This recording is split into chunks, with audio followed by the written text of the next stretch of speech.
Bom, todas as terças e sextas-feiras a gente tem feito esse encontro, essa experiência nova para todos nós, que é conversar, encontrar de verdade, encontrar novas formas de encontros, né? O grande desafio de todos nós é como a gente consegue levar as experiências que a gente sempre teve, enfim, do encontro com o público, né, nos espetáculos que a Nau produziu durante esses 28 anos, e tentar reproduzir ou descobrir novas formas de encontro, garantindo essa experiência única e especial que acho que nossos amigos, ou pelo menos nós, sempre dividimos em diversas circunstâncias aí de formatos de espetáculos que a gente criou ao longo desse tempo. A Érica está passando para lá e para cá, para todo mundo vendo, daqui a pouco ela senta aqui. E a gente tô aqui, peraí, deixa eu fixar o comentário, é isso que eu estava esperando, com o Celso, que já mandou ver aqui. Fixar comentário, aqui. Então a gente tem essa campanha, que a gente está insistindo nela como uma síntese do que a gente vem pensando, que é essa ideia de que em casa somos todos artistas, a gente espera que todo mundo consiga ficar um tempo, pelo menos a mais em casa, quem não precisou voltar a trabalhar ainda, nessa ideia de que, uma vez em casa, a gente precisa retomar certos conceitos importantes sobre o amar, vem mais para frente, sobre o cuidar e sobre o criar. São três conceitos que para nós têm sido bastante interessantes para a gente fazer esse deslocamento para o digital. E uma vez em casa, podendo ter essa oportunidade, esse privilégio, às vezes, de amar um pouco mais aquele companheiro, aquela companheira, os filhos ou a própria casa, de poder criar novas formas mesmo de convivência, uma receita de pão ou outras coisas mais, e poder realmente cuidar das coisas, né? Cuidar de nós mesmos. E nessa nova circunstância, a gente tem dito que somos todos amadores, como agora, uma correria para conseguir deixar tudo direitinho, porque a gente quer fazer algumas outras experiências também, até pelo Instagram. E dentro dessa ideia, também a gente inventou uma forma da gente fazer com que o público participe dessa transformação, que é uma campanha de financiamento coletivo, opa, caiu tudo aqui, de financiamento coletivo, que ali encontram coisas legais da Nau de Ícaros, assim, não só fotos, livros, livro, como atividades mesmo online, atividades que possam ser aulas e coisas que a Nau de Ícaros sempre fez. Dê uma olhada lá, dá uma conferida, quem já viu, daqui 2 semanas, daqui uma semana ou 2 no máximo a gente lança um vídeo, a gente vai bombar esse negócio, é legal se puderem divulgar e entrar no canal do YouTube, que logo logo também vão ter um monte de novidades. Por hora, então, a gente vai chamar 2 pessoas que acompanham o trabalho da gente, a gente acompanha essas pessoas há muito tempo, que hoje a gente convidou para vir aqui e convidar conosco, você tem que abaixar, e conversar conosco, que deve já estar aqui, deixa eu ver se ele está aí já, o Maurício já se encontra, para chamá-lo. Eu vou fazer uma brevíssima apresentação. O Barba queridíssimo mandando um beijo pra gente. Ele não perde uma live. Nossa, de Maurício Badé, que é um percussionista que eu acho que sem tamanho, quer dizer, gigante mesmo. Eu já o vi tocando em diversas circunstâncias. Nós o conhecemos logo que eles chegaram aqui para São Paulo com o mestre Ambrósio. Mas ele tem um histórico, não só como músico, mas como bailarino, como mestres, que já se tornaram já há bastante tempo nossos mestres. E o Maurício pode falar um pouco mais do que ele está fazendo agora, além das incursões que a gente teve o prazer de vê-lo em palco, acompanhando uma porrada de projetos da música pop, o trabalho pessoal que ele conduz, o grupo que ele conduz, junto com as tradições e das questões ligadas às religiosidades e às tradições que ele vai contar para a gente um pouco. Então, acho que não preciso apresentar assim, porque é um amigo querido. Ele vai falar um pouquinho mais dele. Vamos chamar Maurício Badé. Peraí. Tá aqui. Érica, fala alguma coisa? Eu tô aqui também. Olha lá, ele vai entrar, gente. honra receber Maurício nesse novo pedacinho de encontros de palco do Instagram. Aqui está! Ei! Alô? Que maravilha! Gente, que cara. saudade! Só Olha, assim, né? Só assim pra gente se ver, né? vocês causando, hein, na vida. Aê, Maurício! Aê, meu filho! Ó, vestimos até um branco hoje, ó. Em Lógico. respeito. Todo Lógico. nochalado, branco, Todo, na sexta-feira. todo nochalado. A Letícia, que cuida da gente, ela acordou dizendo, coloquem branco. Né? Assim, tá? Já não basta Coisa a minha linda. barba. Tem uns brancos aqui também que já tá todo dia aqui comigo. Maurício, me conta, vamos começar pelo fim. Me conta quais são as novidades agora. O que você está fazendo, Maurício, agora? Agora, exatamente nesse minuto, pela primeira vez em 4 meses, né? Acho que são quase 4 meses de pandemia, né? Como é que chama? Distanciamento, todo esse negócio aí, né? De quarentena. Eu tô num estúdio, eu tô na cozinha da casa. Engraçado que só tá eu aqui, porque a gente fez todo o processo de entrada e tal, e eu tô fazendo a gravação aqui no estúdio Navegantes do Zé Nigro, né? Sim, conhecemos. Exatamente, parceirão de todos nós, aí, de todos esses trabalhos, Lênis, Denis, Annelise, Curumim e tal. Lenza. Essa gente maravilhosa, né? E aí a gente tem um trabalho grande, assim, né, de algumas faixas aí para gravar. Ele falou, pô, eu já tô gravando em casa, né? Inclusive que também a pandemia fez isso, de a gente já produzir de casa mesmo, que é o novo normal. Claro. Aham. Dessa vez eu vim para cá. Eu tô aqui. Que legal. Ah, que ótimo, que ótimo. Aí na Serra, na Cantareira, né? Não, ele mudou, ele tá agora na Lapa, ele tá perto da Anelisa aqui, perto da Aurélia. Entendi. Entendi. Ah, Bom, mais pertinho. que Mais ótimo. perto. Sabe, a última vez que a gente te viu foi esses dias aqui, a gente ficou vibrando. Tivemos num programa de música, era uma gravação muito interessante. Ah, é A gente ficou todo verdade. feliz, você dando ordem lá no estúdio, falando, vamos fazer assim. Quem estava cantando era a sobrinha ou neta Putz. da Caymmi. Sabe esse programa que tem, né, que tem vários episódios, eles pegam músicos diversos, escolhem uma música na hora e vocês meio que vão, Sim, sabe? sim. Esqueci o nome Sim, do tem. programa, rapaz. E aí você Eu estava tenho. lá, botou mó veneno na música, a música transformou inteira pelas mãos de Maurício. Arrasou É, completamente para variar. eu participei 3 vezes desse programa. Eu fui chamado 3 vezes, que eles juntam músicos, né? Faz meio um bingo ali, né? Que aí Isso. sorteiam os músicos e vem músicos de diversas linhas assim, e tem que resolver num dia aquela música que foi escolhida. Já tem uma música pré-escolhida que eles fazem, falam, ó, se virem, vocês vão ter que conversar, Aham. vão ter que achar um ponto comum e tal. E foi muito engraçado nesse dia, porque a gente estava com a música na cabeça e era uma música muito forte, assim, a gente teve que desenvolver a música para outro caminho, Isso. Aham. para o outro lado. E era um programa, eu preciso lembrar do nome desse programa, daqui para a gente se despedir eu lembro, mas esse programa, foda, puta experiência, eu conheci É super legal. vários Eu outros. assisto direto. Não, e o bom é que assim, a última lembrança que eu tenho, assim, parece que você estava aqui em casa, né? A gente está tão doido, fechado nas casas, que a sensação que eu tive é que o Maurício esteve aqui outro dia, entendeu? E agora a gente está te vendo aí também, tá bom, no estúdio, tá no mesmo lugar da última encontro que a gente teve. Olha aí, tem que estar nativa, tem que estar nativa. Pô, que felicidade de encontrar com vocês, hein? Ah, que delícia, viu?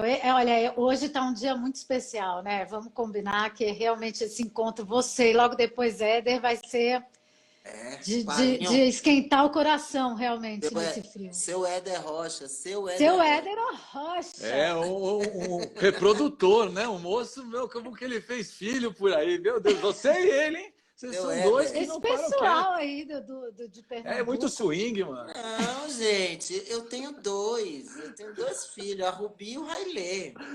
Não, o Maurício tá tranquilo. Que a gente sabe. Lindo, com a pele ótima ainda. Então, um neném. Maurício, sabe o que a gente queria começar sabendo, cara? É assim, eu te conheço, te admirando com aquela, assim, um evento musical, cultural, que foi o Mestre Ambrósio, que é o Mestre Ambrósio, né?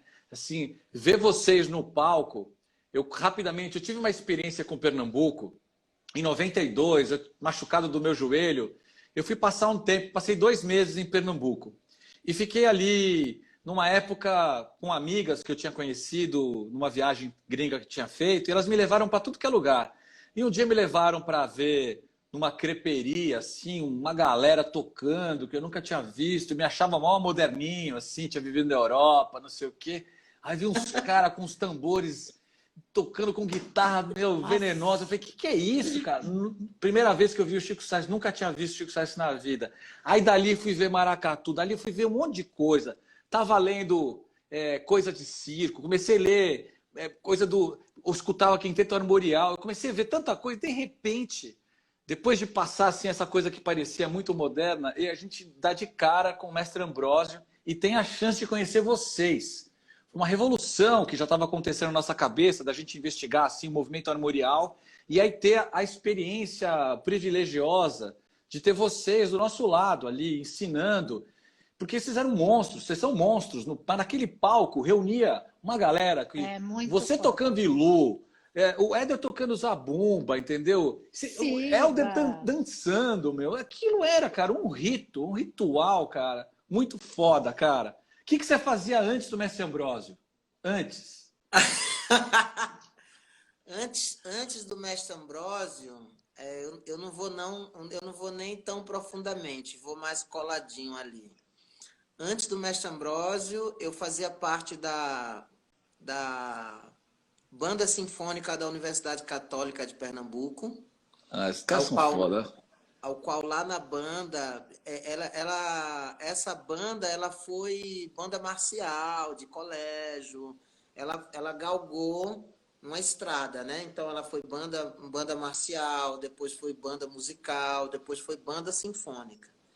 Nesse meio, esse caminho, eu conheci o Abu, eu conheci a Cristina, Virgínia e Neide, e o Dedé, o Elisângelo. Conheci essa turma, que eles vieram de vários lugares aí, foram lá e eles já faziam curso de música no Centro Profissionalizante Musical de Recife. Centro de Criatividade Musical do Recife. Que maravilha, mano. Éder pode contar, inclusive, uma parte dessa história. Que aí eles me levaram para conhecer o Éder. O Éder era um dos alunos que já estava perto de se formar. Ele tocava com Deus e o Mundo, com as orquestras, com as coisas. Tinha a banda Arame Farpado e tal. E tinha acontecido o início do Mestre Ambrósio. Antes de acontecer, de eu entrar no Mestre Ambrósio, logo nesse início, eu já fui convidado para a gente montar, para eu participar da montagem que já estava acontecendo, na realidade, de um grupo chamado Angatanamun. Então, o grupo de percussão da escola de música. Então, eu fui apresentado ao Éder, eu ingressei na escola para estudar, porque até então eu não estudava música, sempre fui autodidata na periferia. Aí tocava em grupo de samba, tocava em maracatu, tocava em afoxé, tocava nessas manifestações nos bairros. Essa escola de música que eu estou falando, ela está no centro de Recife, né? Na Rua da Aurora com a Rua da União. E aí eu ingressei lá nessa escola, conheci Éder prontamente me convidou para fazer parte. eu já tinha uma experiência de tocar vários instrumentos, porque eu fazia parte dessas tradições. O afoxé, por exemplo, que eu tocava atabaque. Já conhecia uns percussionistas, conhecia Naná Vasconcelos, conhecia do meio de Olinda, né? De tocar djembe, de tocar várias coisas. E nesse ponto, nesse momento da vida, foi muito importante estar com essa galera, foi muito importante estar com o Éder, né? Com o Abu e tal, que foram caras que me trouxeram. O Abu era tanto novo quanto eu, assim, né? Vou falar que a Cristina, a Virgínia, Neide, que já eram mais velhas, assim, que tinham já uma noção de musicalidade, de escola e tal, elas nortearam, junto com o Éder, muita coisa, assim, nesse caminho. E daí, nesse mesmo tempo, que foi muito pequeno, eu falo coisa de meses, assim, entrar numa coisa, entrar noutra, e daqui a pouco, vamos ali no ensaio da banda, estou te indicando para você entrar numa banda, para você fazer, primeiramente, você vai fazer as quartas-feiras, a gente toca toda quarta-feira, forró. Era o início do Ambrósio. O Ambrósio, nessa época, tinha, se eu não me engano, Éder pode me corrigir, tinha se apresentado no São João de Caruaru. Então, tipo, tinha sido junho, julho, e isso a gente está falando de, acho que dezembro, janeiro, se eu não me engano. E aí, E o bailarino nasce quando? Nasce junto, o bailarino? Maurício, pé de dança. O bailarino nasce antes. Na realidade, é que eu não queria ir lá atrás, né? Não, Na realidade, faz uma síntese. tá, o bailarino Muitos anos de vida. O bailarino nasce com a minha mãe. Que lindo. Eu sou caçula de uma família de 6. Dos 6, somos 5 homens e uma menina. A menina é a terceira que nasceu, né? Então, eu vivenciei muito meus irmãos nas tradições, nas concepções, nas militâncias, né? A minha irmã foi uma das fundadoras do Movimento Negro Unificado. Nossa, que incrível! Foram fundadores de várias entidades, de várias coisas, e eu presenciei muito isso, e eu me criei muito com isso, com essa conscientização. E dentro dessa conscientização, eles praticavam capoeira, praticavam voleibol, futebol, mas de afro eles praticavam capoeira, saíam no caboclinho, alguns deles iam lá no Maracatu Elefante, e eu dançava. Minha mãe sempre dançou. Minha mãe conheceu meu pai dançando. Então, as danças de salão, ela sempre me botou e dançou e tal, ali, papapá. Ensinou todo mundo a dançar. Todos os meus irmãos, todos da família, a gente dança. Só que eu fui, junto com o outro irmão, o quarto, né, nascido, o Mauro. Aí eu fui pro caboclinho, porque ele gostava muito de dançar. E eu era o mais novo, que apoiava muito, queria ir junto com ele. Esse boom de dança na família deu quando a gente entrou todo mundo numa quadrilha de São João. Porque tinha um costume na periferia em Pernambuco, um dia a gente monta isso aqui, de fazer a quadrilha junina. Era a comunidade, então tinha as meninas que se vestiam de dama, os cavaleiros, aí tinha o padre, aí meu irmão mais velho fazia o padre. Que demais. O segundo mais velho fazia lampião, minha prima fazia... que massa! O Mauro, que era o bailarino, fazia o bêbado, porque aí ele dançava frevo, ele caía, se levantava, jogava capoeira, fazia o bêbado. E eu carregava os instrumentos, ficava tocando umas abumbinhas enquanto cobrava. Ô Maurício, você é um pé de valsa.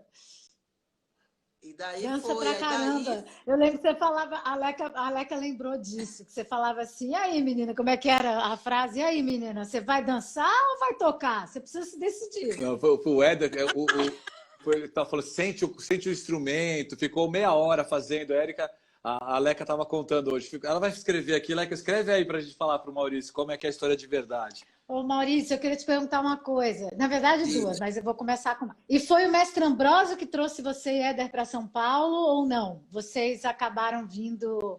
Eu vim antes. Não é com... Você veio antes do mestre Ambrósio? Eu antes, porque eu sempre fui do mundo, né? Da pá virada. Da Da pá pá virada. virada. Então, na paralela que eu tocava Ambrósio, Quarta-feira, Soparia, Dupina, Mundo Livre, Chico Sá, todo mundo se encontrando ali, todo Esse mundo povo ia todo pra lindo, roda. Esse né? povo todo. Eu fazia parte de uma companhia de teatro do Ariano Suassuna, que Não, só isso.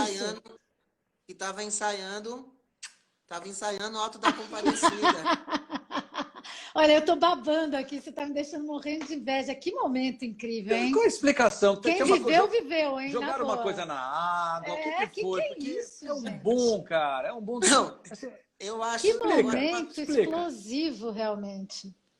uma coisa que eu sempre prestei muita atenção foi uma cobrança que meus pais sempre falaram, ó, presta atenção no lugar onde você está e com as pessoas que estão do seu lado.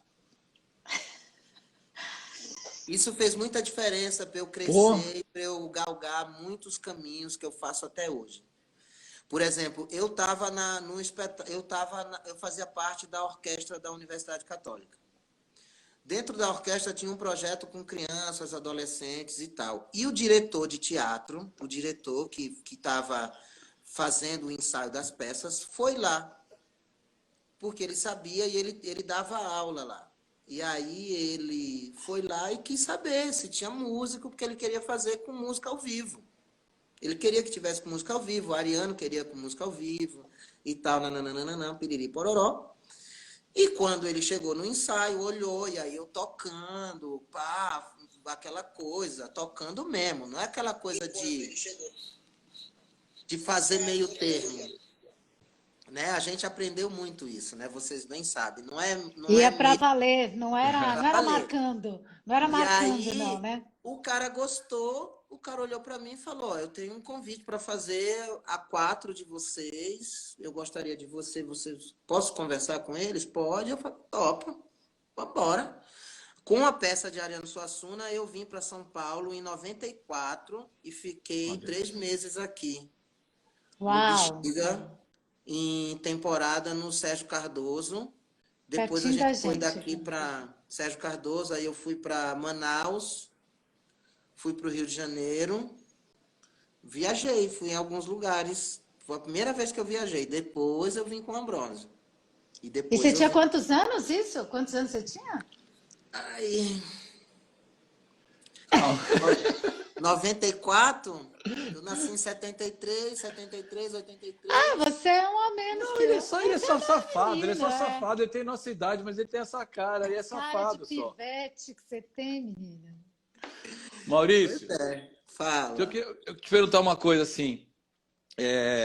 A gente se encontra, assim, a gente se encontrou muitas vezes, eu na plateia, você no palco, mas a gente se encontra lá no galpão da Nau de Ícaros, né? Na Girassol, lá embaixo. Como é que você foi cair lá naquele lugar? Você lembra gente? qual foi a primeira vez que você entrou ali? E por quê? Por que você foi parar? Não, eu acho, pelo que eu me lembro, eu acho que o Éder começou a dar aula antes. A Eu oficina? acho, foi. Aos domingos. Ele estava. E nessa época, eu acho que a gente morava junto. Se eu não me engano, a gente morava junto, Aí ele começou, e depois ele me corrige aí. Ele começou a dar aula e parece que não tinha procura de pessoas para dançar e não tinha quem desse. Isso. Eu ficava na gandaia, porque eu ia para cima e para baixo, ia para Benedito Calixto, ficava na zorra. Gente, era no domingo aquilo e lotava de gente. Você lembra? Começava às 2 da tarde, eu ia até às 10 da noite. Tinha que mandar o pessoal embora, senão não acabava. Lotava de gente, era uma coisa muito louca, muito boa. E depois eu emendava com o povo, eu ia lá para a Torre do Dr. Zero, para Baile Black à noite. Voltava a segunda-feira só nunca chegava. A segunda-feira nunca chegava, cara. A gente queria empurrar a segunda-feira. Olha, aqui tem umas pessoas escrevendo coisas absurdas aqui. Uma hora você estava falando super sério, eu bati o olho aqui no Abu dizendo: fala para ele contar do tapa-sexo quando ele dançava afro. Ó, o nível, não dá. Se você falando super sério, eu bato o olho nisso. Não, Mas, cara, não dá. eu tive uma experiência de dança, eu sabia que alguém ia principalmente o Abu. Quando eu vi o Abu aqui, eu falei, lascou, ele vai falar. Eu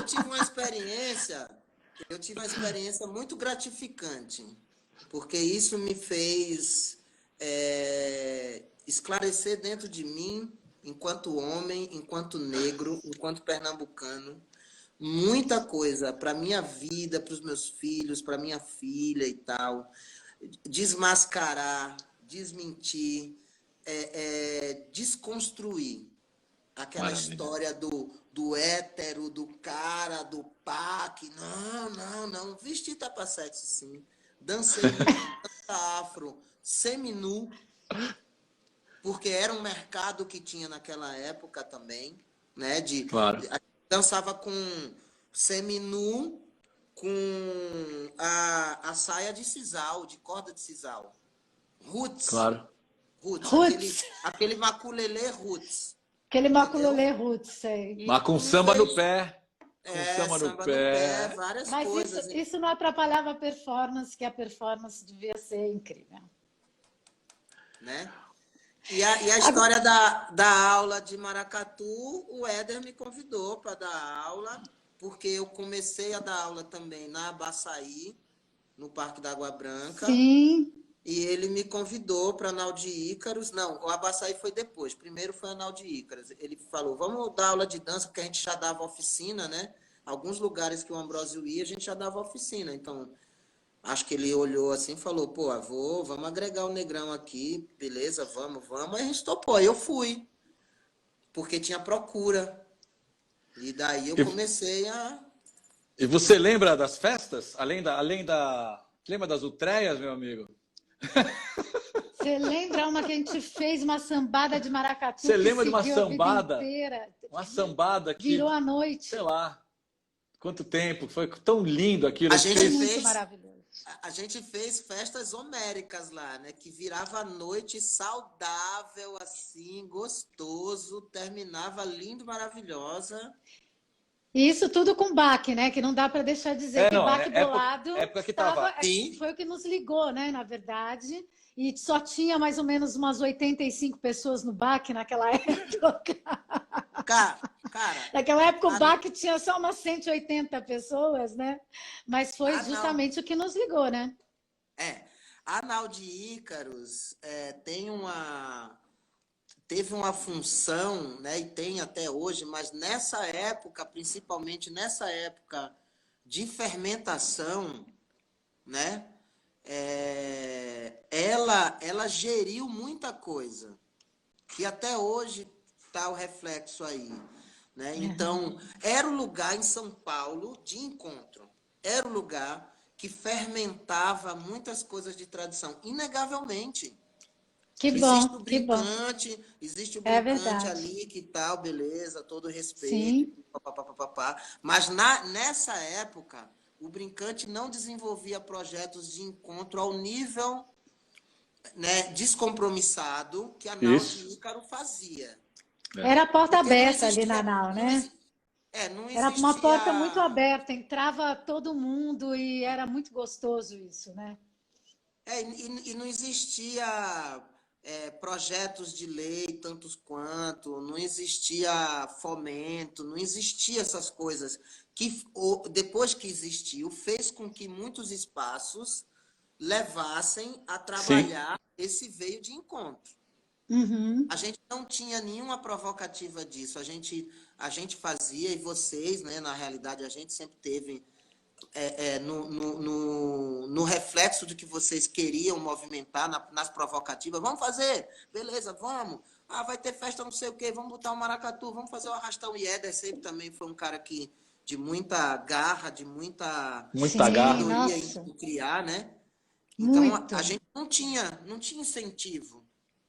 Era festa pela festa, para arrecadar o que a festa dava.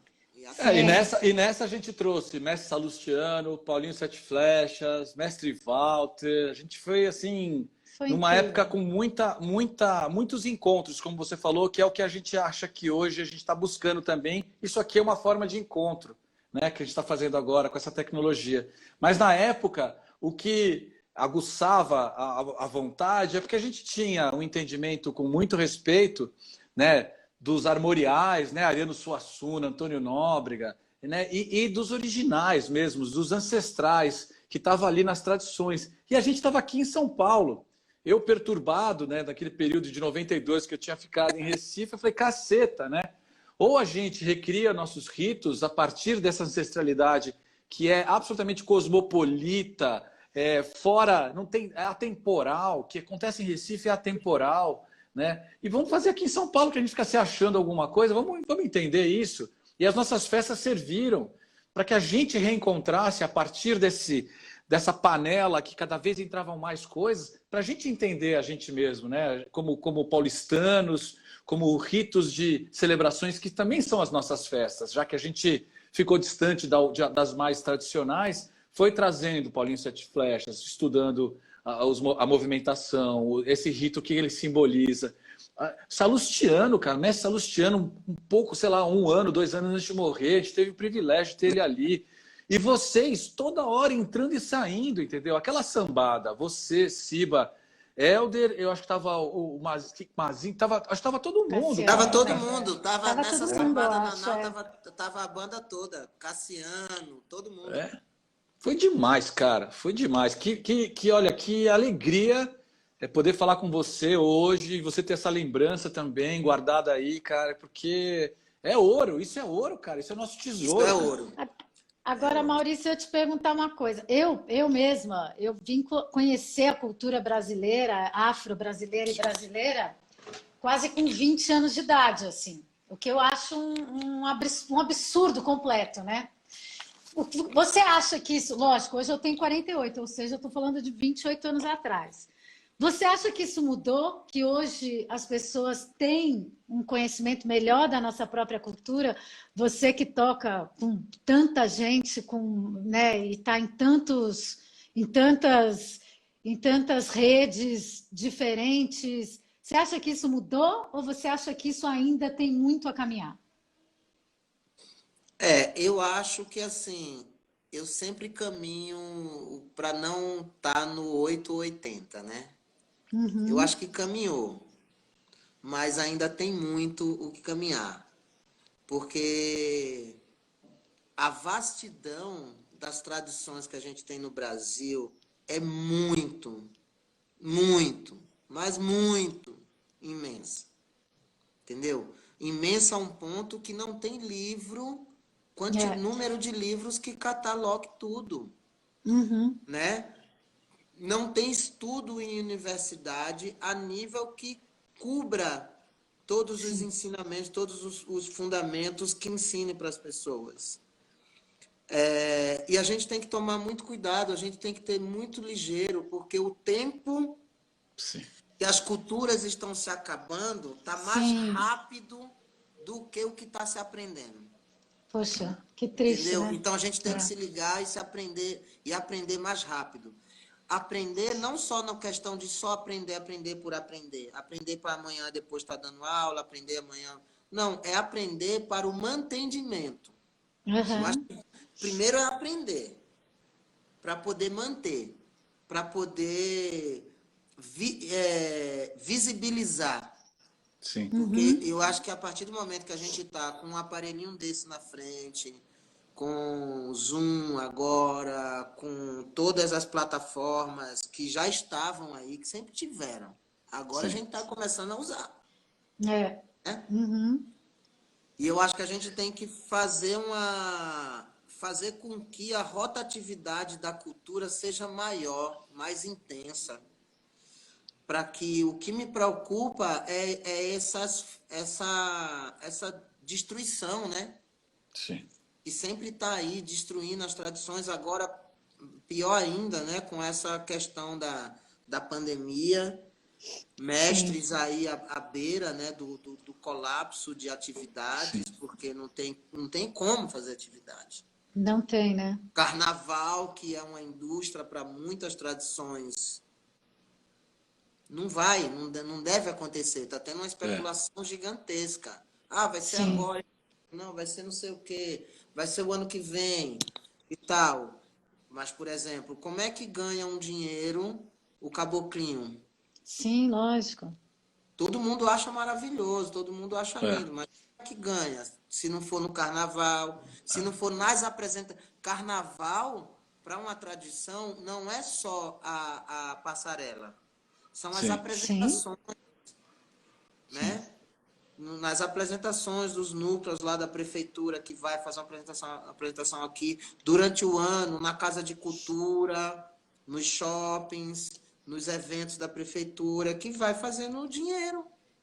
Ô Maurício, pegando um gancho nisso que você está falando, a gente está numa época, né, sei lá, de 5, 6 anos para cá, que tem esses movimentos invisibilizados, né, nas questões grandes, né, não só na questão de gênero, raça, credo, como isso que você vê hoje, que você vivencia, né, sendo um macho pernambucano, caba da peste, que já se desconstruiu, já contou até aqui.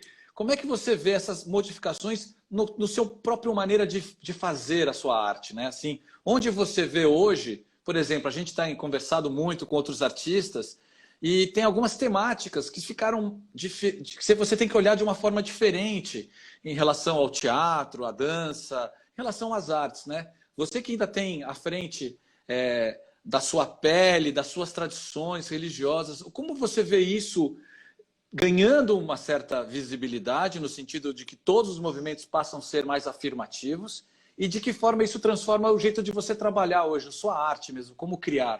Como é que você vê isso tudo, amigo? Eu vejo isso tudo com tranquilidade, a qual eu sempre procurei ter, porque eu já venho dentro da minha família galgando uma vida, uma administração do ser, né? Eu, Maurício Badé, de uma forma diferente, né? A criação que eu tive, eu procurei trabalhar de forma diferente para o meu dia a dia, para o meu crescimento. Então, assim, muitas coisas que eu vi em várias artes, na dança, na música, nos espetáculos, dando aula, nas relações, né? Eu tive possibilidade de absorver de uma forma que não me deixasse ranhuras, assim, sabe? Que não me deixasse feridas abertas e tal. Porque eu já era um cara... Quando você fala assim, o macho, tal, papapá, piriri, pororó, que você falou, eu já vim de uma forma muito diferenciada. Que não é essa coisa, procurando de desconstruir muito aquela questão do, como é que chama, pessoal? Do alfa, né? O alfa. Macho alfa. E eu criei esse compromisso comigo, sabe por quê? Porque, primeiro, eu sou leonino. Segundo, eu sou filho de Xangô. E meu filho de Xangô, Cunhaçã. Imagina, Leão, Cunhaçã. Se eu não tomar cuidado, eu fico um cara intragável.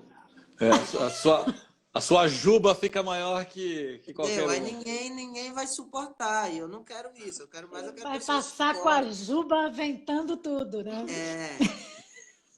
E eu procuro tomar cuidado com um todo. Entendeu?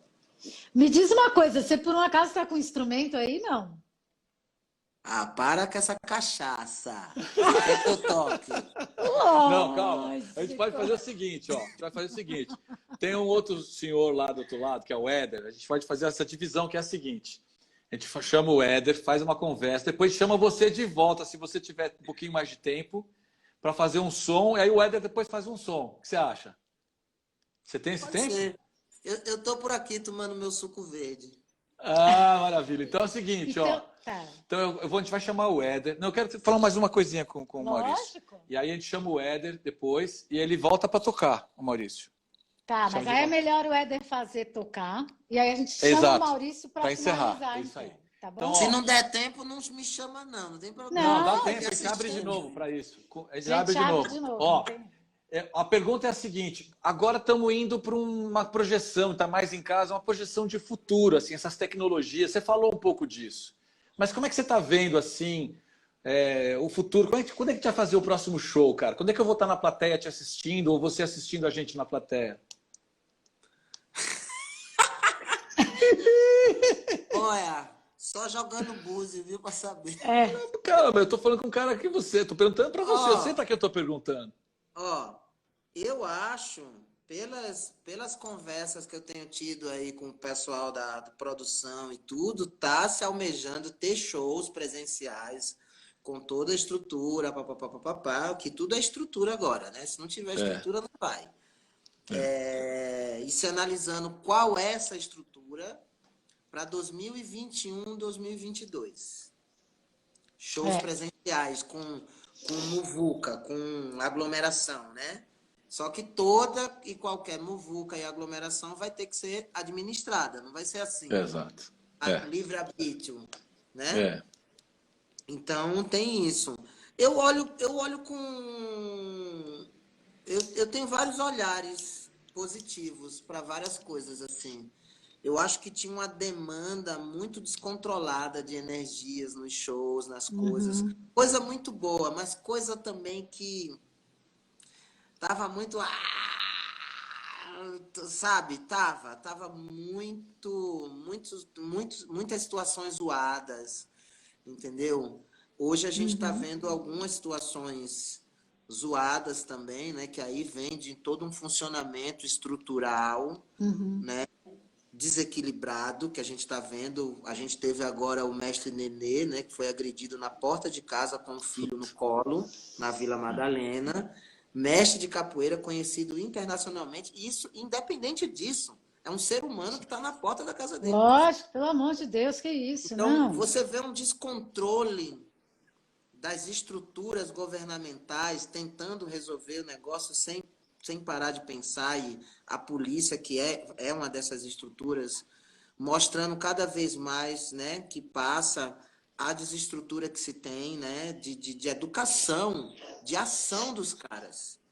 Eu, que sou um cara viajado por várias coisas, já tive em hotel que foi invadido pela polícia na França, e o cara com a pasta na mão foi no quarto, bateu, falou: "O senhor pode me acompanhar, por favor?"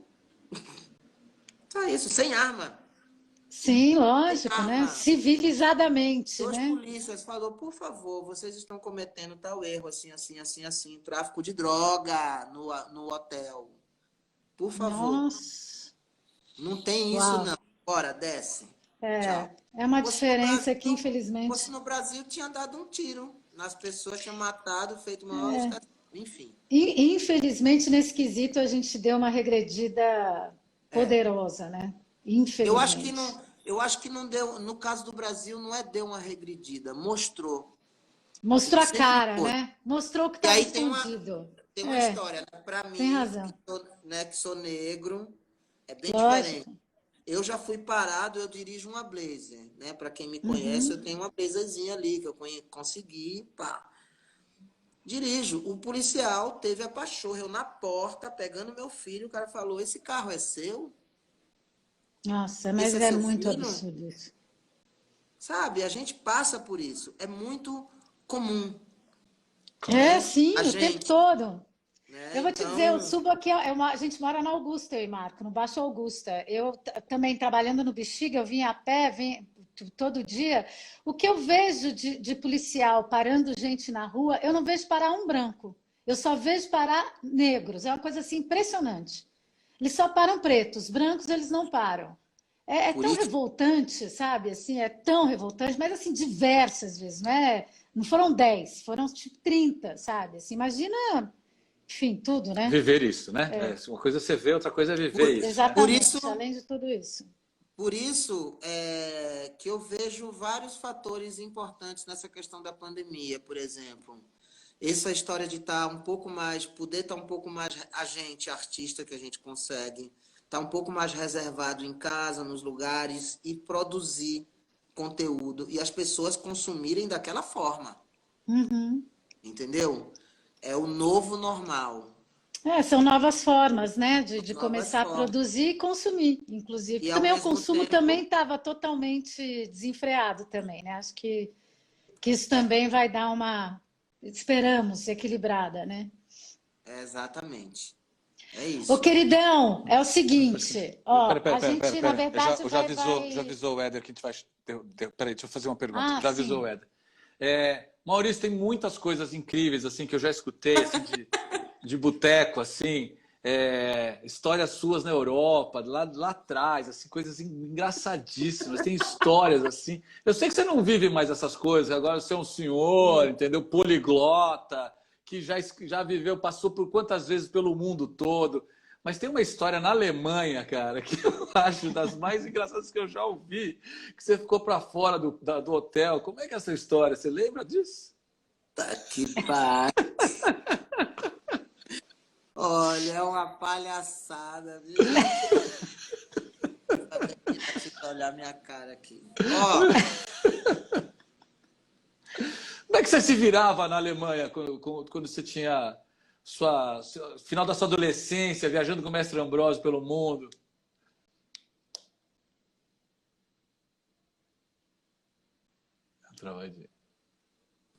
Voltou. Eu estou aqui de novo. Não, já voltou, tá aqui voltou. De volta. Peraí. Já voltou? Estão me ouvindo? Estamos esperando. Sim. Tá. Sim, senhor. Que sim, senhor, menino.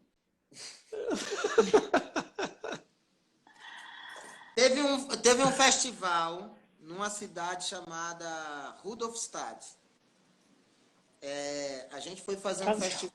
A gente foi tocar na Alemanha num festival chamado Rudolfstadt. A gente estava como a segunda banda brasileira que foi tocar nesse festival. A primeira banda a tocar foi Chico César, com aquele disco chamado Ku Klux Klan, na época.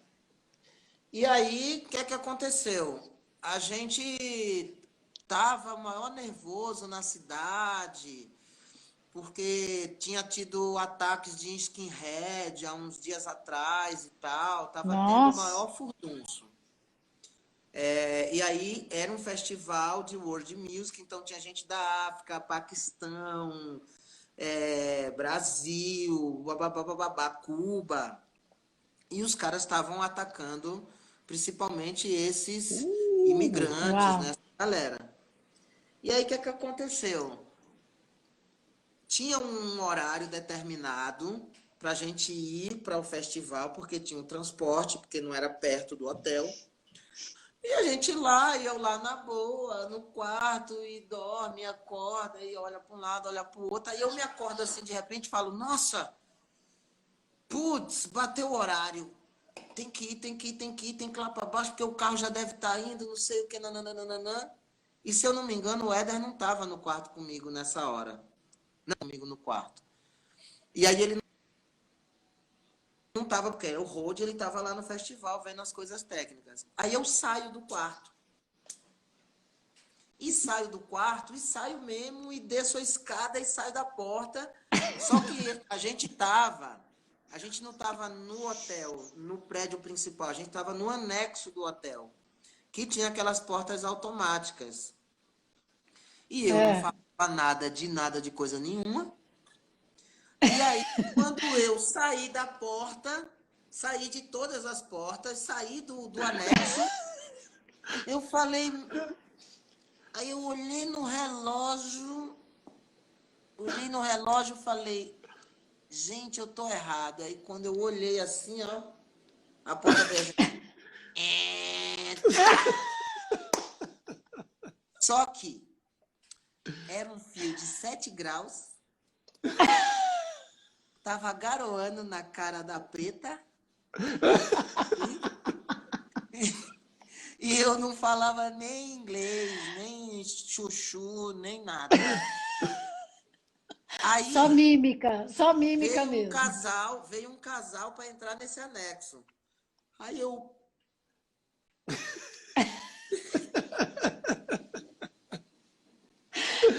a chave! Eu com a chave! Aí a galera olhava assim, aí olhou um pra cara do outro assim. Aí veio outro cara sozinho e eu fiz outra mímica. Aí teve uma hora que eu parei. Depois de segunda eu já parei. Falei, não, eu vou arrumar um problema, porque pode telefonar para... Eu pensei cá comigo. Olha o pensamento, tá? É, total. Falei assim, eu posso ser confundido com uma figura que esteja querendo arrumar algum lance aqui. O cara pode interfonar para o coisa e chamar a polícia e eu vou gerar um problema muito maior para mim e um problema para a banda, mas pensando em mim, enquanto negro, brasileiro, estrangeiro, nananã, falei, vou estar na merda. Então, fiquei calado na minha. Aí deixei começar a cair mais à tarde, assim, e aí eu peguei umas pedrinhas, fui ali, andei, comecei a catar umas pedrinhas, umas coisas, falei, aí eu comecei a pensar, aquela coisa MacGyver, né? Se eu desci, passei por tantas portas, aí falei, a gente está numa sequência de quartos, então o primeiro quarto é do Helder, então o Helder está deitado ali. Helder é um cara que tem um sono leve. Então, eu vou jogar pedra na janela do Helder. Aí comecei assim, ó. Tac. Tac. Helder. Tac. Tac. Até que daqui a pouco aparece Matusalém com aquele cabelo assim, ele quase assim, que é, negrão? O que você tá fazendo aí? Falei, rapaz, a porta... Não vou explicar, não. Vem aqui, abre aqui. Explicar. Eu já tava molhado, assim. Nossa. Isso é uma das histórias boas. Tem maravilhosas.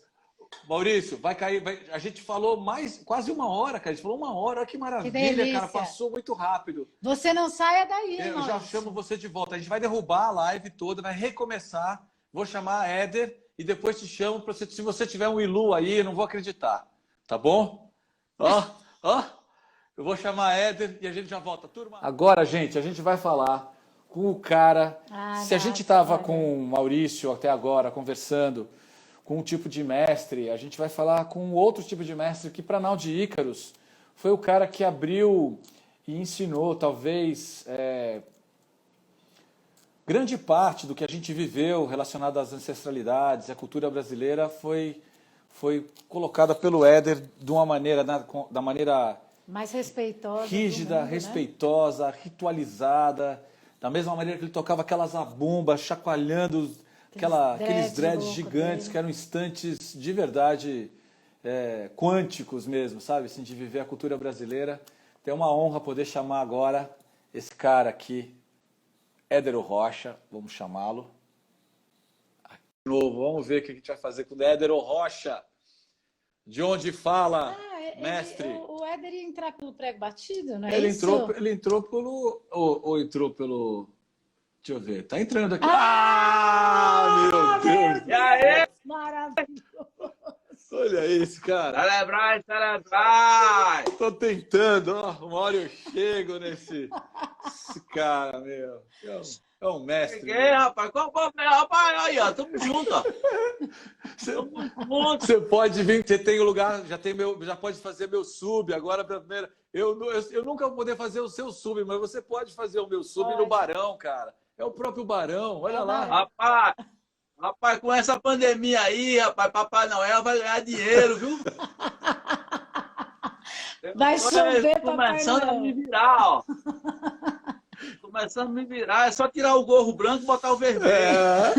Como vai, meu querido? Onde você está? Eu tô dentro do meu estúdio aqui, na Prego Batido. E estamos todos bem. Que bom. Minha esposa acaba de entrar aí também para ver a live.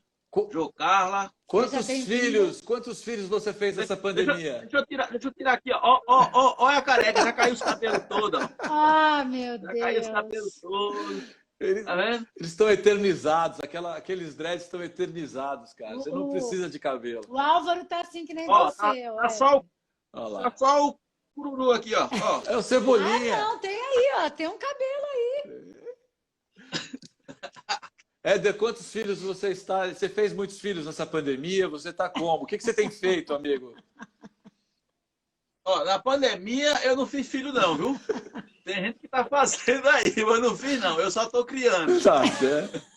Você tem gêmeos novinhos, né, querido? Eu tenho minhas IBGs, estão aqui em casa. Estão aqui, as coisas mais lindas do mundo. Que lindo. Na verdade, são 3 Marias que eu tenho. A Maria Anitta, que é do meu primeiro casamento, que tem já 10 anos. E tem as IBGs que vão fazer 2 anos daqui a pouco. Estão com 1 ano e 5 meses. Mas estão mandando ver. Que lindo. Detonando em casa. Eu fico reventando a casa aqui, virando a casa no parque, né? Isso aí.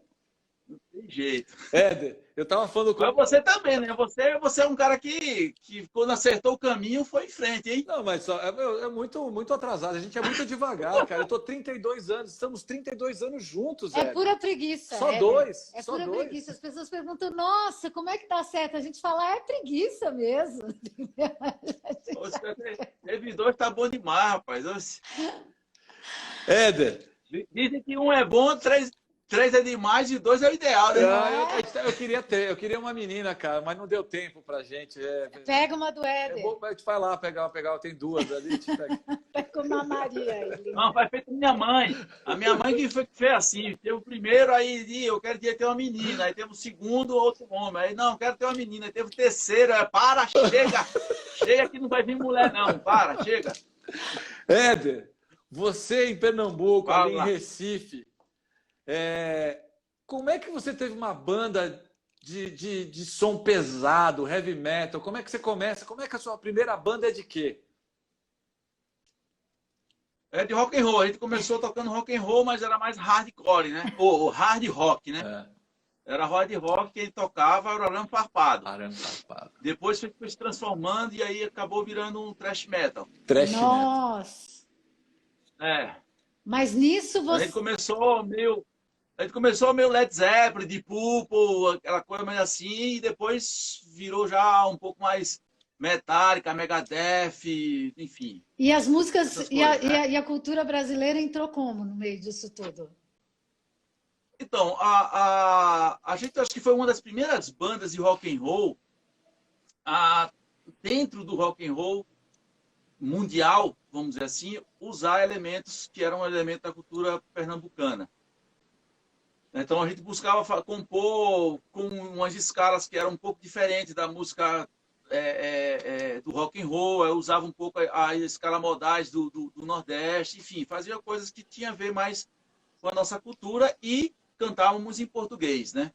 Que era uma coisa que naquela época, já faz, sei lá, uns 30 anos, era uma coisa que era difícil ter uma banda que cantasse em português, né? Só cantava estrangeiro, só inglês, né? Porque ia alcançar o mundo, né? E a gente, não, vamos cantar em português mesmo, porque o que a gente sabe fazer é isso.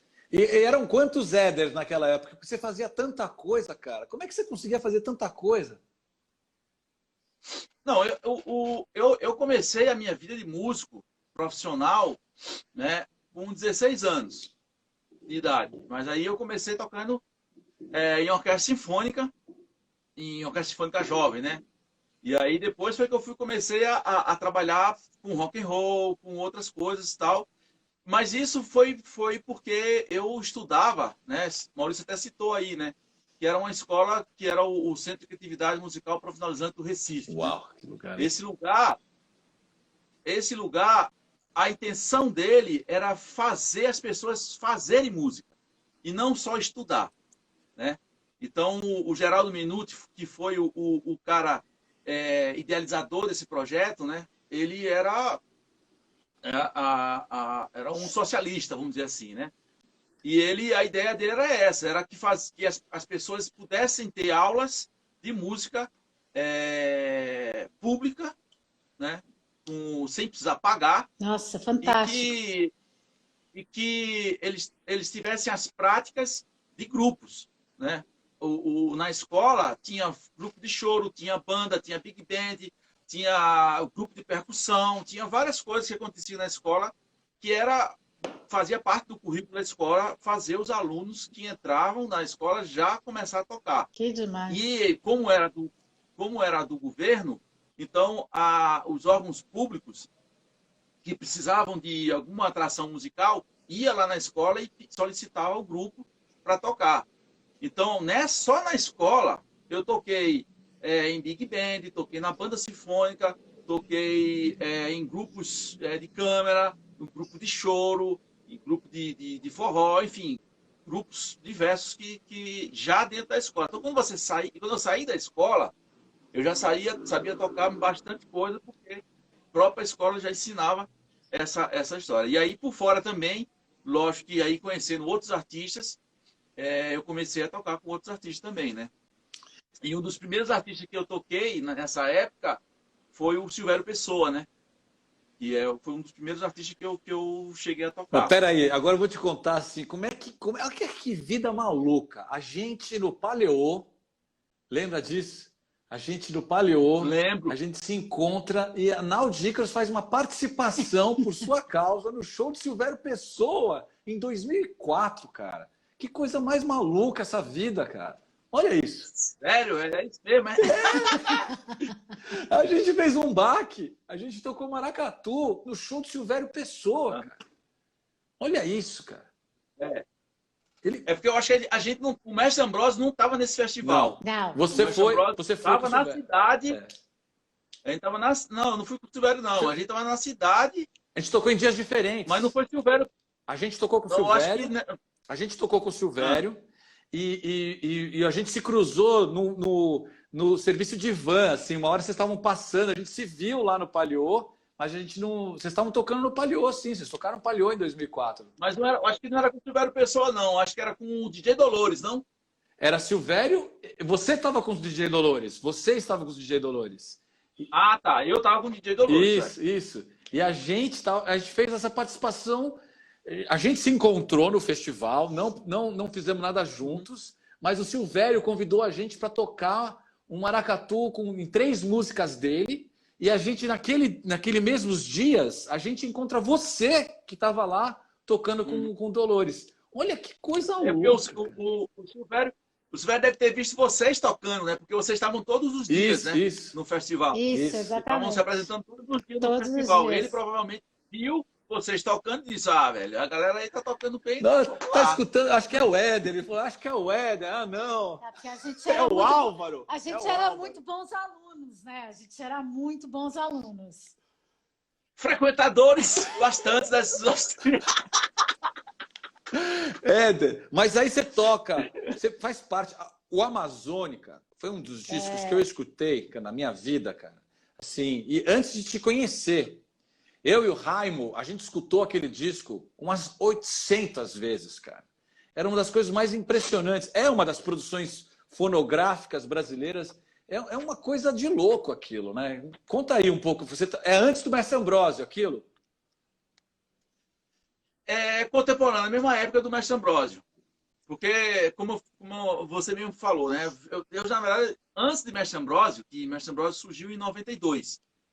Então, eu comecei a estudar música em 83. Então, praticamente 10 anos que eu já vinha tocando com várias pessoas, em várias coisas, em orquestra sinfônica. Já tinha morado no Rio Grande do Norte, tocando na orquestra sinfônica no Rio Grande do Norte, essa coisa toda. E aí, quando acontece esse projeto do Miguel Cashman, que é um pernambucano, que foi da minha época do rock and roll, e ele se mudou para Nova York e começou a trabalhar com produção em Nova York, com várias coisas. E aí, lá em Nova York, ele gravava com Naná Vasconcelos, essas coisas todas. Aí ele fez um projeto que era para gravar, meio que contando a história do Brasil, né? Brasil colônia e tal, esse Brasil, né, antigo, em um disco, né? E era um contrato pela Sony Music, e a ideia dele era fazer um disco erudito, e que ligasse essa relação com a música popular, que era tocada também nos dias em que não se falava, né, dessa música, né? Porque quando se fala em música erudita, só se fala em músicas mais de teatro e tal, mas essa música da rua que existia naquela época não se fala. Aí ele fez esse projeto. E aí nesse projeto foi quando ele me chamou por intermédio do Conservatório de Música.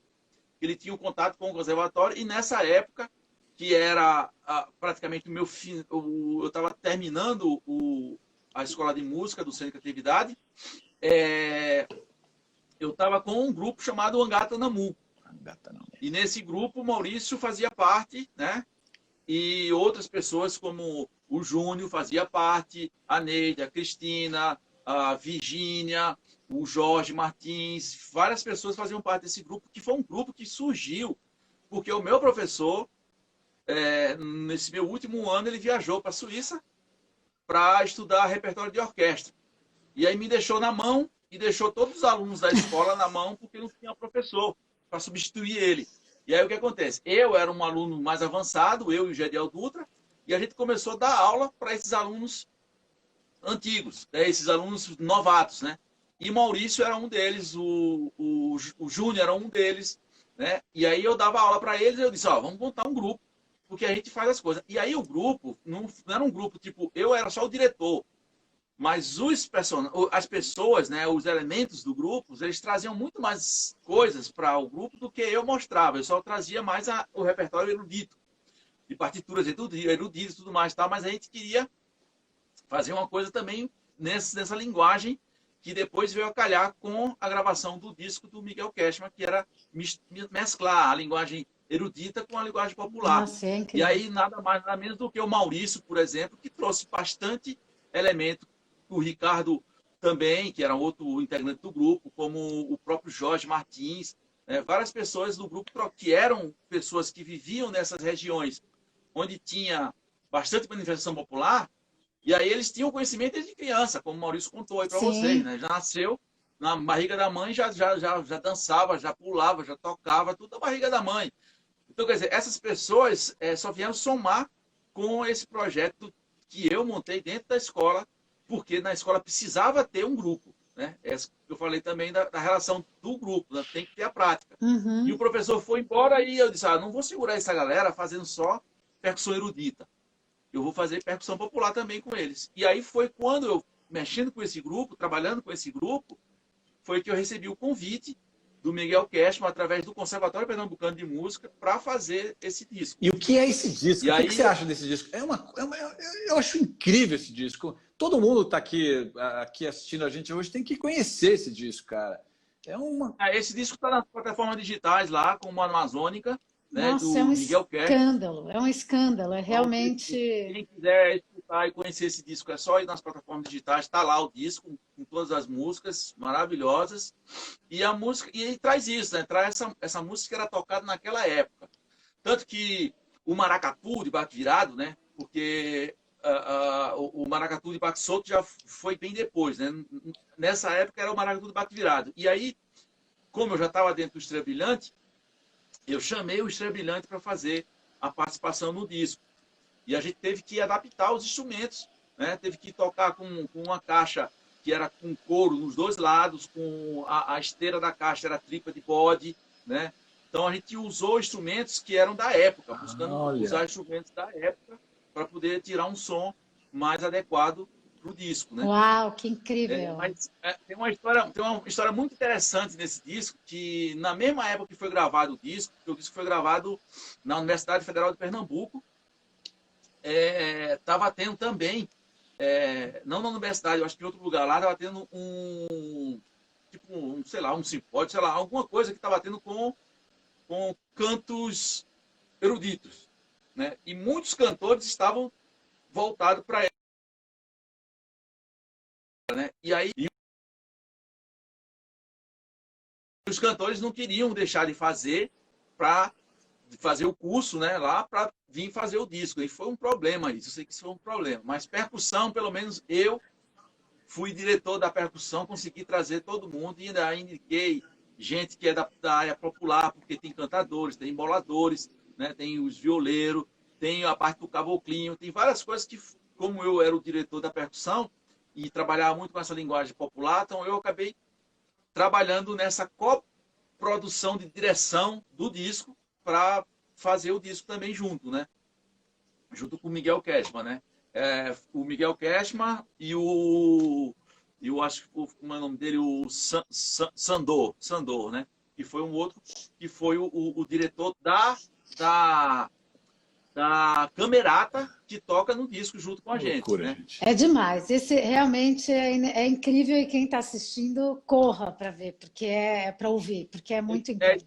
Esse disco foi gravado em 94, mas acho que só foi lançado em 96 ou 97, uma coisa desse tipo assim, pela Sony Music. E Éder, aí você se junta com esses caras que são incríveis, cada um detém assim um repertório e carrega uma nação nas costas, né? Assim, o Mestre Ambrósio da música brasileira, assim, de experiência de show, né? Assim, não é só a música que era boa, não era só a qualidade do que a gente das composições, o show também era algo que inesquecível. Eu tenho certeza que não sou só eu, assim, da nossa não é só a nossa turma, né? Assim, é inegável que assistir um show do Mestre Ambrósio, cada colorido que tinha ali, cada cor do Mestre Ambrósio, cada integrante representavam algo muito absurdo, assim. Essa junção foi muito bombástica também, né? Assim, foi muito, acho que como é que você conta um pouco dessa época do Mestre Ambrósio?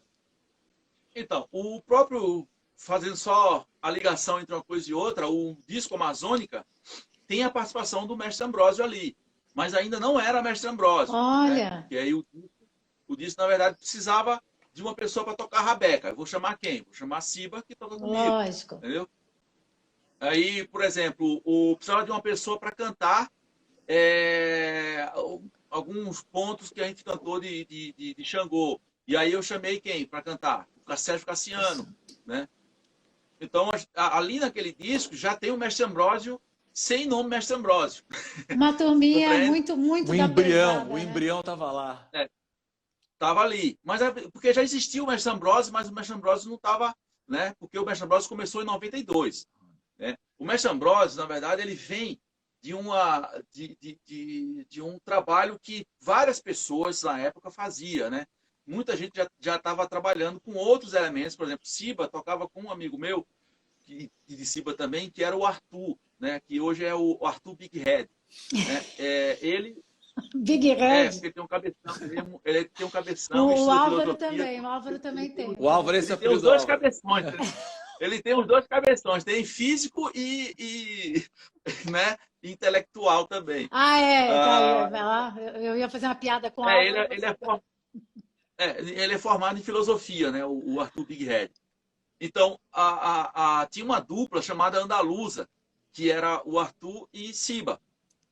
Né? E aí, dessa dupla foi que se desfez a dupla e surgiu o Mestre Ambrósio.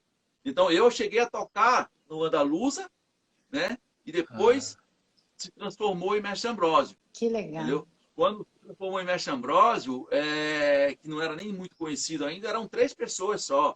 Era eu, Helder e Ciba, né? A gente começou a fazer experiências e tal, e aí era muito uma coisa que veio muito do trabalho do Ciba, né? Ciba, que foi mais ou menos o mentor, vamos dizer, do projeto Mestre Ambrósio, porque é um trabalho de pesquisa que ele trabalhava, ele já fazia faculdade, e na faculdade ele estava trabalhando com o John Murphy, não sei lá, enfim, um cara que veio de fora para cá, do Brasil, para estudar cavalo marinho e as brincadeiras da Zona da Mata Norte. E Ciba foi auxiliar dele. E nisso, já Ciba tendo uma raiz no sertão e no Agreste também, tal, acabou se favorecendo, né, desse estudo para poder também conhecer outras coisas. E foi a partir daí que foi que veio a relação eu também já estava tocando com percussão, já desenvolvendo pesquisas e tal na área de percussão popular, tocando com maracatu de baco virado, no maracatu rural também, que eu toquei no Águia de Ouro. Enfim, vários projetos que tinham feito separados. Aí quando ele se juntou, Aí acabou dando certo a ideia, que era do Siba, de trabalhar esse tipo de música. Que sorte a nossa, mas, em princípio, que sorte. Mas, em princípio, era uma coisa que a gente ainda tinha aquela cabeça de fora, vamos dizer assim, né? Que vamos tocar guitarra, vamos tocar teclado, vamos tocar bateria. Então, essa formação mais tradicional do rock and roll, que foi de onde a gente veio, né? Mas só que isso foi desconstruindo. Nas pesquisas da gente, nos trabalhos da gente, isso foi se desconstruindo. E aí o Mestre Ambrósio, quando surgiu mesmo como Mestre Ambrósio, que a gente fez o primeiro disco, foi a partir dessa desconstrução, né? Que aí tira a bateria, tira o teclado e deixa só a rabeca, bota uma guitarrinha ali de leve, o baixo fica, porque o baixo faz um pouco da sequência harmônica que precisa fazer, e a rabeca vai na melodia, faz os cantos e a percussão bomba. E aí foi que surgiu o Mestre Ambrósio, né? Mas eu quero sempre dizer que para as pessoas falar Mestre Ambrósio, mas a cabeça muito do Mestre Ambrósio, apesar de ser muito coletiva, ser um grupo muito, vamos dizer assim, democrático, né? De absorver muito a ideia de todos que estavam ali, mas muito da direção do grupo era de Siba. Né? Tudo surgiu da cabeça muito de Siba, o grupo Mestre Ambrósio. E aí foi quando a gente começou a viajar, né? E aí eu acabei deixando tudo, né? Que eu fazia, porque não tinha só Mestre Ambrósio. Nessa época eu tocava com vários grupos, né?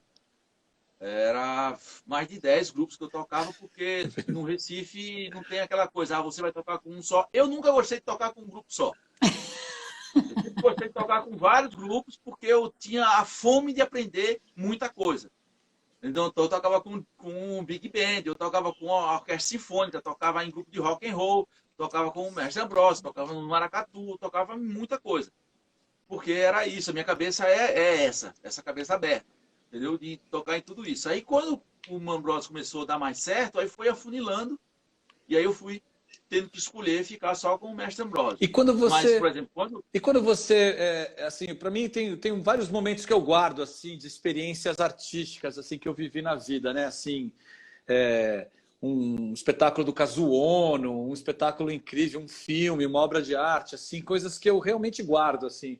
Eu guardo, Éder, o seu solo de zabumba, cara, nos shows do Mestre Ambrósio, e um especial, quando estava tocando ali no Procópio Ferreira, ali naquele teatro que chamava Aquários, eles estavam mudando o nome, ali na 13 de maio, um show, uma temporada que vocês fizeram, uma temporada de show ali. Foi verdade. Que o palco estava limpo, assim, era um palco grandão, assim, que Helder, Maurício dançavam pra caramba, mas ali tem um momento que eu vi em vários shows seus, aquele solo de zabumba que você toca muitos instrumentos, mas a zabumba foi um encontro ali de ritual, né, cara? Você conseguiu fazer a zabumba virar um instrumento ancestral, né? Então, a gente nem procura essas coisas, né? Essas coisas chegam, né? A gente não procura. Por exemplo, o zabumba, para mim, quando eu tocava, né, no Recife e tal, eu vim tocar zabumba meio que por obrigação. Né? Chegou um cara que era meu vizinho, que era percussionista, até esqueci o nome dele, mas assim, ele estava num festival, e aí ele não podia fazer o festival, e aí chegou e disse, olha, Éder, tu vai ter que tocar nesse festival, porque eu não vou poder. Toma minha zabumba e se vira. E aí eu não tinha nem zabumba. Isso, sei lá, foi na década de 90, no começo. E aí ele me deu o zabumba e eu comecei a tocar zabumba aí. Aí eu, nesse festival, como era um festival que não só tinha forró, não só tinha baião, shots, essas coisas, tinha várias coisas, então eu tive que tocar muitas coisas, né? E aí foi quando eu comecei a desenvolver, estudar o zabumba. Né? Quando eu comecei a estudar o instrumento zabumba ali. E aí não era nem um zabumba desses profissionais, bababam, era um fuzileiro fino assim, era grande e tal, mas era lá no Nordeste a gente usa muito zabumba, esses tambores que são de bandas marciais, né? E que a gente utiliza como zabumba, porque praticamente é o mesmo instrumento, né? E aí eu me lembro que na época era um instrumento que por ser, era todo de metal, não era nem de madeira, era um instrumento que só tinha uma afinação, não tinha duas afinações, enfim. Era um instrumento bem bem tradicional, vamos dizer assim, para a época, e que foi quando eu comecei a tocar o zabumba. Quando o Mestre Ambrósio surgiu, eu já estava tocando, lógico, zabumba, mas o zabumba do Mestre Ambrósio que eu tocava era dentro de um repertório que o Mestre Ambrósio tinha, que era um repertório só de tocar forró, de fazer forró. Porque o Mestre Ambrósio começou, até antes mesmo do Maurício entrar, de outras pessoas entrarem e tal, tocando em bailezinho, tocando não em barzinho, mas em bailes. Uhum. Festinha de criança. Ah? Então, os amigos da gente, tinha criança na escola, aí ia ter uma festa lá, aí, ó, chama o menino aí que ele sabe rapar uma rabeca, tocar um zabumba, um triângulo. E aí os três, ia eu, Helder e Siba, com rabeca, triângulo e zabumba. E a gente fazia ali a brincadeira. E a gente começou fazendo dessa forma, entendeu? O forrozinho da gente. Aí como o negócio começou a melhorar, aí a gente disse, ó, só vamos chamar um cara para cantar, que aí no caso era Mazinho. E aí chamou o Mazinho para cantar, aí ficou um quarteto, era um trio, aí ficou um quarteto. Aí nesse quarteto, foi que chegou o Maurício, que já tocava comigo no Angata Namu, a gente precisava de um apoio ali da percussão, porque só tinha o zabumba. E aí, como não tinha sanfona, que dá aquela preenchida grande, né? E Mazinho tocava o triângulo, né? E Helder tocava o ganzá, que chamava de mineiro e tal, e dava os gritos, Siba cantava algumas coisas, e Mazinho, que entrou como cantor, porque Mazinho tocava violão, na banda não, mas já tocava violão na noite. E cantava bem, né? Canta ainda bem, né? Afinado, tal, ouvido absoluto, um puta do músico, né? E aí, quando entrou na banda, a banda fez... cresceu de uma forma assim, pronto, vamos lá para Caruaru, e lá a gente vai ver se esse negócio presta. A gente foi pro forró de Caruaru, tocar, pedir pros caras para tocar nas aberturas dos caras lá, porque não sei se vocês já foram no forró lá de Caruaru, tem uns palcos que são uns palcos na rua, pequeno, de frente aos bodegas, as coisas assim e tal. E aí lá tem os trios de forró tocando, não é aquele palco grandão que toca aquele forró machuço com leite e não. Era uma coisa mais tradicional. E aí a gente chegava lá e pedia para os caras, ó, a gente pode tocar um pouquinho aqui para você? A gente começava a tocar, os caras faziam assim, ó, e ficava olhando. Que porra é essa? Não sei o quê. A gente tocando, mas pelo menos não mandava a gente parar. Se não mandou a gente parar, a gente tá valendo. Então vamos em frente. E aí foi quando a gente começou a tocar. E aí tem um cara muito especial na vida da gente, que é o Roger de Renault, da Soparia, lá do Recife, que esse cara é especial para todos aqueles que fizeram aquele movimento. Cadê Roger? Cadê Roger? Cadê Roger? Exatamente, que está na música do Chico Sainz. E a gente tocava toda quarta-feira lá. Mas tem uma coisa do Mestre Ambrósio, que o Mestre Ambrósio não surgiu daqueles amigos, amigos de escola, de colégio, que estavam aprendendo a tocar percussão, tocando instrumento. Não, todo mundo já era músico, todo mundo já tinha uma vida profissional já boa, o Siba dava aula, já era formado, enfim, várias coisas que já acontecia para cada músico ali. Quando a gente se juntou, a gente teve uma cabeça muito profissional. Tipo, a gente vai fazer isso aqui para a gente ganhar dinheiro. Então, a gente não vai para só se divertir. E aí foi quando a gente começou a dizer, ó, a gente tem que trabalhar semanalmente, 3 horas por dia. Então, a gente saía de 7 da noite até 10 da noite, de segunda a sexta. A gente ia para a soparia tocar depois do ensaio. A gente tocava na soparia de 10 horas, 11 horas em diante, até de manhã. E era isso, entendeu? Aí foi quando o mestre começou a ter um repertório. E aí, quando a gente foi gravar o disco, a gente chegou e disse, não, vamos gravar um disco, mas a gente precisa mudar isso aqui. Porque a gente fazia uns shows, era uma tralha que a gente levava. Levava a bateria, 300 mil percussão, teclado, guitarra, não sei o quê. Era o maior prejuízo pra gente, pra tocar. Ninguém queria contratar a gente, porque pô, tem que contratar um caminhão para levar esses negócios. Ah, sei como é que é esse negócio aí. A gente sabe como é que é, viu? Então, a gente sabe. A gente resolveu resumir tudo, a gente conseguiu, né, fazer um projeto onde foi aprovado e aí conseguiu fazer o primeiro disco da gente e agradecer também às pessoas que aceitaram o convite da gente, que foi o Suzano, o Lenine e o Denilson, para produzir o disco da gente. Que demais, então, hein? isso foi muito importante. Foi muito importante para a gente, mas isso não foi assim, de uma hora para outra, não. A gente, por exemplo, Helder e Siba tinham feito um projeto que chamava Pé de Calçada. Esse projeto conseguiu uma grana para poder chamar as pessoas da cultura tradicional para fazer um forrozinho, para fazer as coisas lá e tal. E nesse projeto também foi que a gente conseguiu fazer a gente fazia o show da gente, mas tinha a galera que também abria o show da gente. E nesses dias a gente chamou Lenine e Suzano estavam na cidade, a gente chamou eles para fazer participação, e aí também já firmou a parceria para fazer o disco, e eles fizeram o disco com o maior prazer, com o maior amor, e foi que demais. Maravilhoso. Ô Éder, eu queria te perguntar um negócio. Você imaginava que uma hora você ia acabar em São Paulo, num galpão, para trabalhar com o pessoal que fazia circo naquela época? Você imaginava que você ia cair nesse lugar? Até porque assim, o seu CD, depois vamos falar disso, mas o teu CD depois chama o Circo do Rocha, né? Eu sempre tive uma vontade muito grande de vir para São Paulo para estudar percussão erudita e fazer a Unesp. Esse era o meu sonho, entendeu?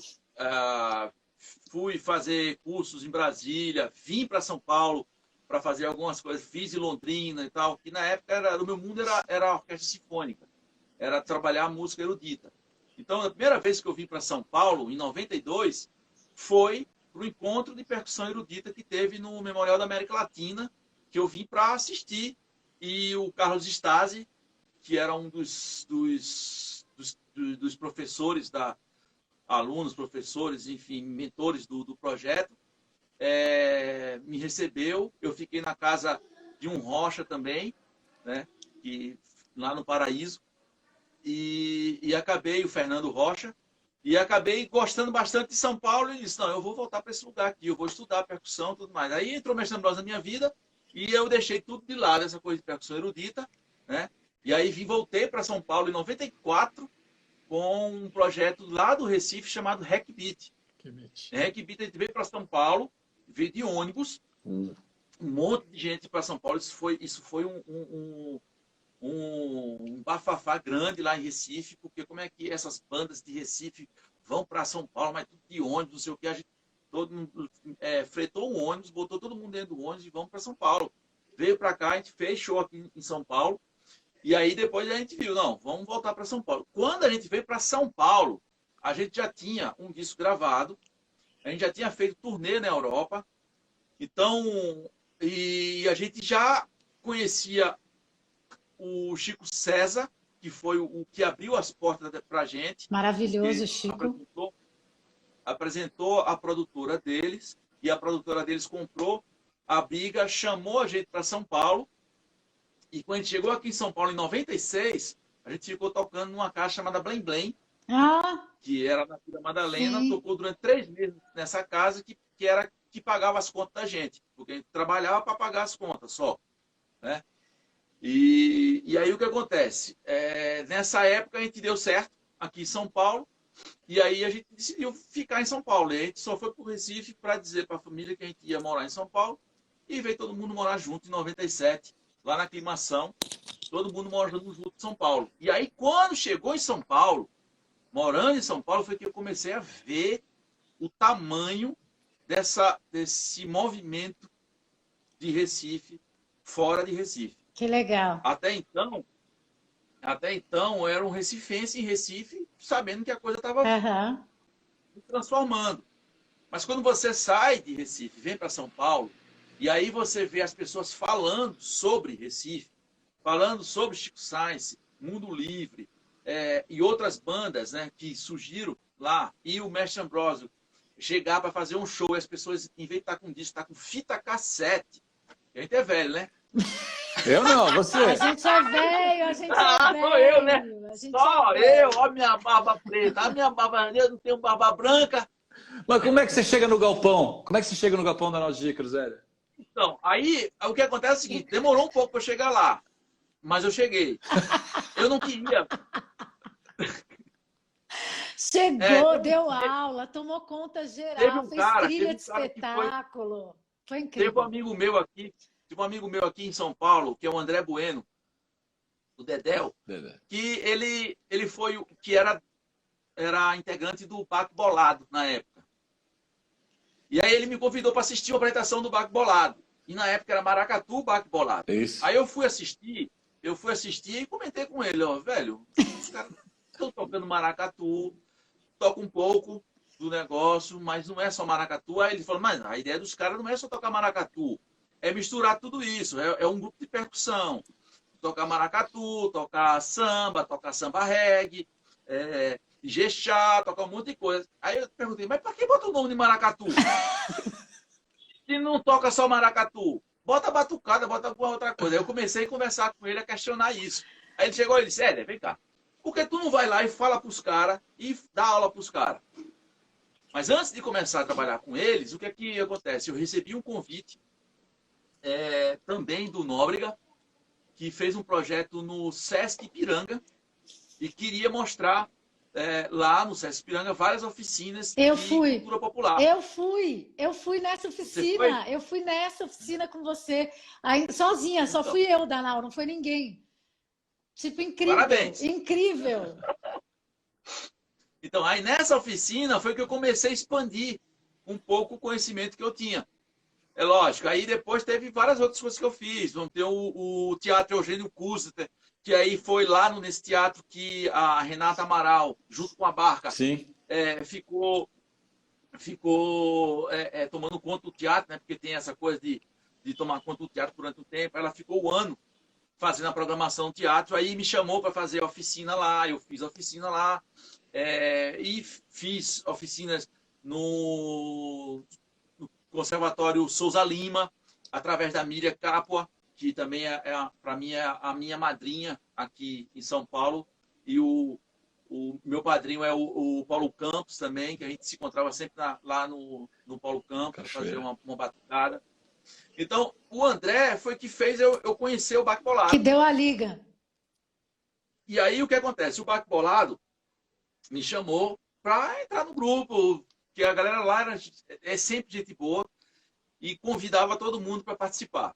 E aí me convidou, e aí eu fui, mas aí os caras me colocaram no pedestal, né? Ué. Porque conhecer todos, não sei por quê. Não sei por quê. Me chamaram para ensinar de maracatu. E aí, como o Medina mesmo fala, né? Quando eu entrei, eu trouxe tanto conhecimento de maracatu que eles deixaram de tocar outras coisas para trabalhar o maracatu. Uhum. Que não precisava, mas eles foram a escolha deles. Uhum. Uma escolha deles. Vamos aproveitar que ela está aqui. Eu passei 2 anos só no Baque Bolado. E aí, vamos aproveitar que ela está aqui, vamos aproveitar e tocar maracatu, aprender isso aí. E aí foi onde eles abriram a porta para mim.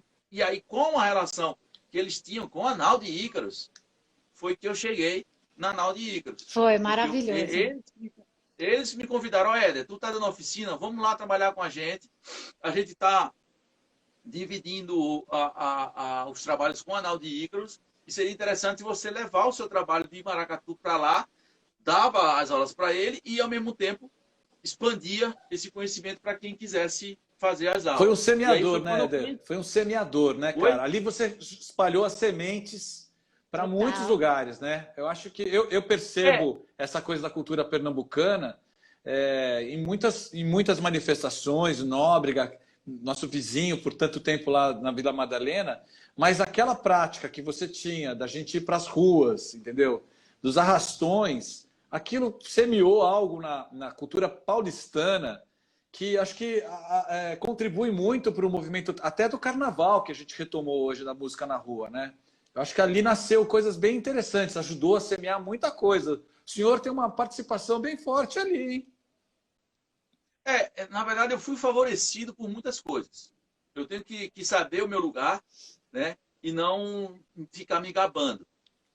Eu fui favorecido por muita coisa. Uma das coisas é o movimento Mangue Beat, que surgiu, que na verdade nem era esse movimento que a mídia fez acontecer, era uma outra coisa, mas enfim, era uma movimentação grande que estava acontecendo no Recife, e quando eu chego nesse momento em São Paulo, as pessoas me olham diferente. Uhum. E além disso, vim com um grupo chamado Mestre Ambrósio, que já tinha uma certa fama em São Paulo. Então já me olham diferente de novo. Já me olham de uma forma, já com um olhar mais especial. Não sou um cara que veio para cá, para São Paulo, para só trabalhar atrás, enfim, tem uma diferença nessa relação. Aí, além disso, eu fui trabalhar, que o Bach Polado me chamou para trabalhar, na Vila Madalena, aonde é uma região de certa forma classe média, certo? Então, isso traz uma outra conotação para o que eu fui trabalhar. Por quê? Eu falo isso porque já existia gente fazendo maracatu em São Paulo antes de eu chegar. Sim. Que eram as irmãs Ibegi e a Raquel Trindade. Sim. Mas trabalhavam onde? Na periferia. Uhum. Faziam na periferia. E eram o quê? Eram negros. Eram afrodescendentes. Lógico. Então, existe uma coisa que quando eu cheguei, essas pessoas já tinham plantado a semente. Lógico. Claro. Essas pessoas já tinham plantado a semente. E muita coisa já no Recife tinha sido trabalhado para poder acontecer o Mangue Beat. Lógico. O Bernardino, por exemplo, como Nação Pernambuco, que era a referência que o Bach Bolado tinha, foi eles que fizeram o maracatu ganhar o mundo. Sim. Antes do Chico Sainz. Sim, sim. Né? Cabralada, então, tudo isso favoreceu que quando eu chegasse aqui, eu pudesse ter esse berço de ouro, vamos dizer assim. Entende? Pudesse ser uma explosão. Então, quer dizer, essas pessoas, eu não posso esquecer que eu não vim sozinho. Lógico. Essas pessoas fizeram com que eu chegasse aqui. Lógico. E a única coisa que eu fiz foi olhar e dizer, do jeito que está aqui na Vila Madalena, isso não vai ficar. Porque senão vai virar um oba-oba e vão dizer que a minha cultura é qualquer coisa. Uhum. E aí eu cheguei e disse, ó, vou mostrar para vocês um negócio sério.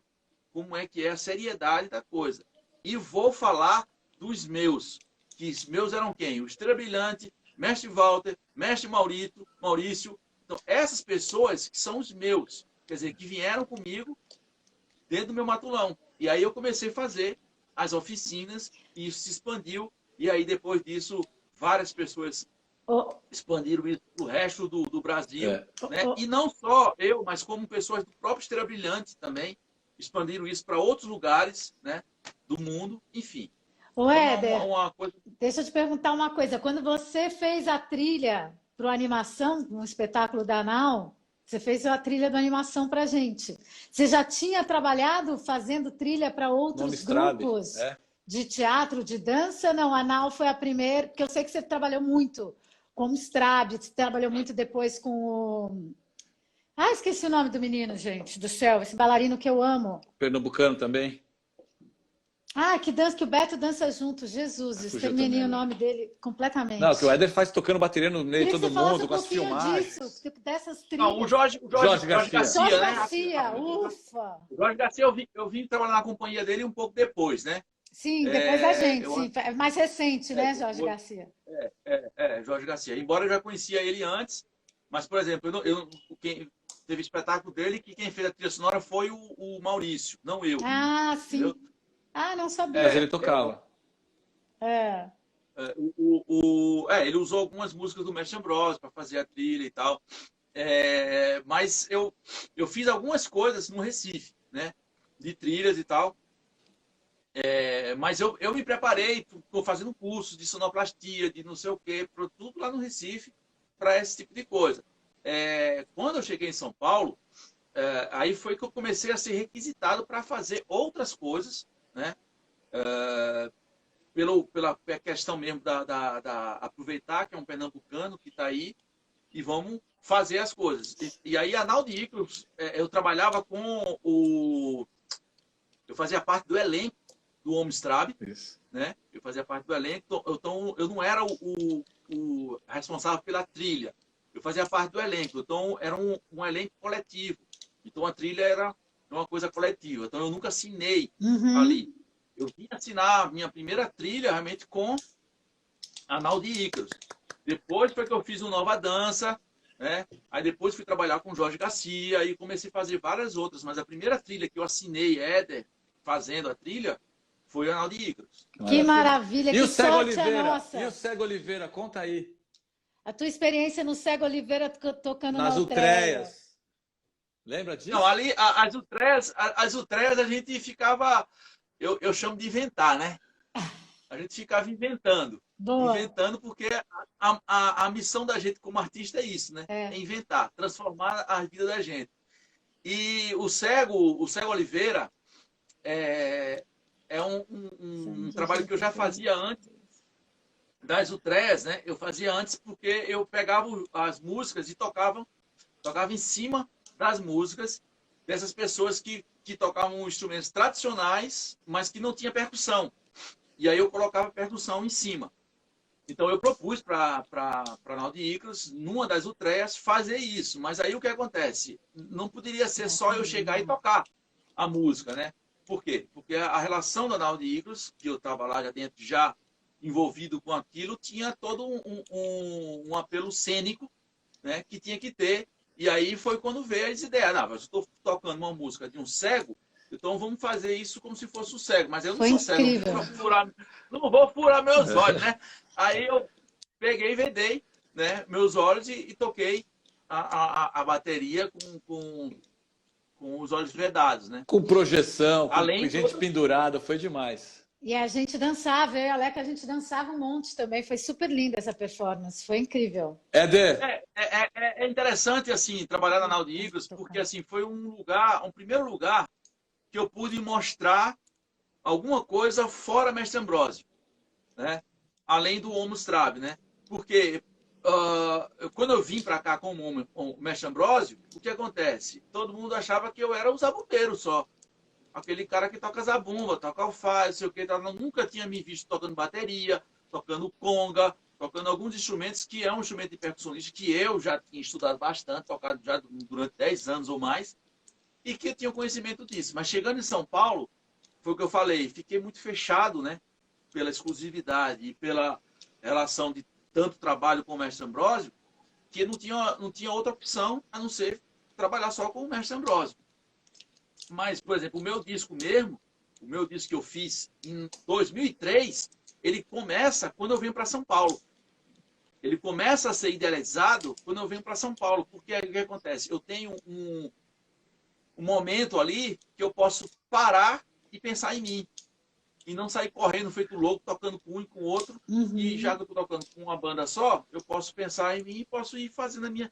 Pela necessidade que eu tinha de estar sempre fazendo alguma coisa, aí eu fechei em mim e comecei a fazer as coisas. E a Arnaldo Icros foi onde me trouxe esses elementos. Por quê? Eu comecei a compor as minhas coisas para Arnaldo Icros, mas essas coisas que eu compus, por exemplo, vieram à tona no meu disco. Perfeito. E eu quero dizer que eu tenho um orgulho absoluto de ter participado desse disco. Fui convidada e eu tenho muito orgulho disso, muito orgulho. Tá, para mim é um prazer. Deixa eu falar assim, Éder, que a gente vai ter que chamar o Maurício daqui a pouco, de novo, para fazer a finalização. Eu queria não perder essa oportunidade de ver se você está aí perto de algum instrumento para fazer um som rápido para a gente, que a gente tem pouco tempo agora, nessa segunda virada de live do Instagram. Pois então, aí só para fechar eu tocar algum instrumento, disso tudo todo, aí o que acontece? Acabou eu me envolvendo muito com o maracatu, e aí o pessoal achando que eu era maracatuzeiro, não sei o que, tal, aí eu montei um grupo chamado Olho da Rua. O São Paulo começou a dizer que eu era mestre de maracatu e tal, e aí eu desfiz tudo isso e montei a Prego Batido, que é a minha escola de percussão. Que é maravilhosa. Eu trabalho a percussão brasileira no sentido geral. Porque eu não sou maracatuzeiro, nem sou só forrozeiro. Eu sou percussionista brasileiro. É isso aí. E aí eu montei a Prego Batido. E a Prego Batido hoje em dia está aqui chamando pessoas para fazer os cursos dela. Sim. Tem curso gratuito. É só entrar no canal da Prego Batido, fazer inscrição lá na Prego Batido e no site da Prego Batido, que é pregobatido.com.br. Boa. E fazer inscrição e recebe um curso de graça. Olha. Opa, de graça. Eu quero, hein? O curso preparatório da Prego Batido vai de graça para essas pessoas que entrarem em contato comigo, lógico, né? Que demais! Mas agora eu vou pegar um instrumento aqui, porque tem um monte de instrumento, mas tá tudo guardado. Claro. Né? Eu vou pegar um para fazer alguma coisa aqui. Pega o que você quiser. Manda. É rapidinho, só tem que subir no banco aqui. Tá bom. Se eu não cair... Você não cai, por favor, hein? Mas olha só, galera, então aproveitar aqui E essas são as coisas mesmo, assim, a gente vai divulgar também mais no nosso canal as coisas da Pega o Batido. E quem está vendo aqui a campanha, ó, vamos lá. Só deixar claro que a gente vai cair, mas vai voltar com o Maurício para ele finalizar também tocando, porque não deu tempo, mas Éder, mande. Vá! Eu vou cantar uma música aqui que eu aprendi com um amigo meu chamado Bereguedê, que é da capoeira. Vamos levantar Opa! os capoeiristas aí em prol da solidariedade e acabar com essa agressividade das polícias militares que querem exterminar a cultura brasileira, querem exterminar as pessoas que fazem esse Brasil. É isso aí, maravilhoso. Obá, obá, obá, obá, mi. Mi, babá, babá, babá, mi. Obá, obá é uma planta, é uma árvore que simboliza a vida dos africanos. Babá quer dizer pai. Obá, obá, obá, obá, mi. Mi, babá, babá, babá, mi. Obá, obá, obá, obá, mi. Mi, babá, babá, babá, mi. E eu canto isso para minhas filhas, porque elas começam a dançar. Obá, obá, obá, mi. Mi, babá, babá, babá, mi. Minhas IBGs. Obá, obá, obá, obá, mi. Mi, babá, babá, babá, mi. Obá, obá, obá, obá, mi. Mi, babá, babá, babá, mi. E é isso. Maravilhoso! Ó, vou te falar, a Leca deve estar morrendo de inveja da gente estar aqui, mas a gente ia bolar, o próximo encontro a gente vai bolar para as meninas poderem dançar. Então, da próxima vez que a gente voltar... Mas eu não posso desligar aqui você sem te perguntar uma coisa. Você tem sonhado, Éder? Nessa pandemia, você tem sonhado? Ó, eu vou dizer que eu sonho, porque dizem que a gente sempre sonha, né? Mas eu sempre esqueço. Quando eu acordo, eu esqueço os meus sonhos. Tem Nunca lembro de nenhum. 2 crianças para criar. Você está sonhando acordado todo dia. É isso aí, meu querido. Querido, que prazer e que honra ter você aqui. Tem três crianças. Três crianças. É, Maria Anitta, Maria Eduarda e Maria Cecília. Que velho. As três Marias. As três Marias. As três Minha Marias esposa estão muito bem maravilhosa, acompanhadas. Carla, É isso aí. que estamos juntos. Meu querido, olha, um prazer enorme e vamos continuar junto, assim, de alguma forma, essas lives, essa tecnologia tem nos feito a gente encontrar esse cinturão de gente tão importante para nossas vidas. Saiba disso, eu sei que você sabe, mas só para dizer para todo mundo. Muito amor por você, Éder. Beijo, querido. Viva! Eu vou agradecido. Vou chamar o Maurício, vamos voltar aqui para chamar o Maurício. Vou baixar e vamos chamar o Maurício. Grande beijo, Éder. Maravilha, eu tô aqui. Eu mando um beijo para Maurício também, que eu tô aqui. Fique aí para ver o Maurício tocar, hein? Maurício já está aí. Eu vou chamar o Maurício de imediato, enquanto o resto vai se juntando. Um beijo para o Maurício. Badé chegou. A Leca deve estar lá em pé na casa dela. A Leca está pronta para começar a dançar. Se prepara, Leca. Filma aí para a gente boa, postar Leca. depois, Fala Leca. pro Lenza te filmar aí, cara. Porque eu sei que você não está se aguentando. A Luísa Torres também. Aí Ah, está, Badé. maravilhoso! Oh. Vamos perguntar do sonho primeiro. Antes de você tocar, uma coisa importante que a gente tem feito sempre essa conversa, né? Como é que ficar em casa, dormir com esse barulho todo lá fora, né? Tem muita coisa acontecendo lá fora, muita história triste também. Mas como é que tá aí dentro? Como é que você tem sonhado, Maurício? Rapaz, eu não tenho tido muito tempo de sonho, não, para sonhar, não, viu? Você não tem sonhado, você não lembra dos seus sonhos. Você tem sonhado, mas você está correndo tanto que não dá para lembrar. Tá que nem Éder. Ele sonha, mas ele esquece, ele falou. Eu esqueço. O novo normal tá fogo. A batata tá assando. A batata tá assando. A gente também está numa correria doida, viu? A gente está tentando inventar várias coisas. Uma delas são esses encontros que estão produzindo memórias e lembranças tão maravilhosas que você e Éder nos proporcionaram hoje. A Nau também está fazendo isso. Eu tenho sonhado bastante, tenho sonhado sempre. Não tem fim essa coisa de vontade de voltar, de estar no palco de novo, né? A gente estava com 2 espetáculos acontecendo e acho que a emoção ficou guardada assim, a vontade de continuar e voltar a encontrar o público está no palco. Então logo mais a gente vai fazer isso. Tomara. Me conta aí, o que você preparou aí? Nada a ver, Maurício, agora é com você. Não vou ficar quieto a gente aqui, vai ficar aqui só escutando e dançando. Enquanto... Ai, viu? Vocês só aprontam na vida da gente. Faz tempo. Olha a risada da outra. Não é uma coisa linda, cara? A culpa é de vocês que vieram com essa energia toda de Pernambuco, deixou a gente... fez vuf no sangue dessa paulistada toda aqui. Olha, viu? Ó, é pra eu tocar, é isso? Alguma coisa. Se você quiser, mande ver. Eu tô no meio... Vamos embora. Eu vou cantar um negócio meio de improviso aqui, porque é isso. Quem é do popular é isso, é improviso. É isso aí. Princesa Joventina, onde vai, vou passear. Que coisa linda! Vou para Luanda, vou chegar, Saramuná. Princesa Herondina, onde vai, vou passear. A outra quer que toque. Eu já comecei a chorar. Dança. Para, boneca. Eu já estou chorando já. Só de você cantar isso, eu já comecei a chorar aqui. Eu vou para Luanda, vou quebrar Saramuná. Agradeço a todos os mestres. Agradeço a Éder Rocha dos Santos por tudo que ele proporcionou, todas as portas que ele abriu na minha vida, eu não posso esquecer disso. A Naldi Ícaros, que nos recebeu com o braço aberto, como um berço de amizade, de construção, naquela nossa chegada aqui em São Paulo.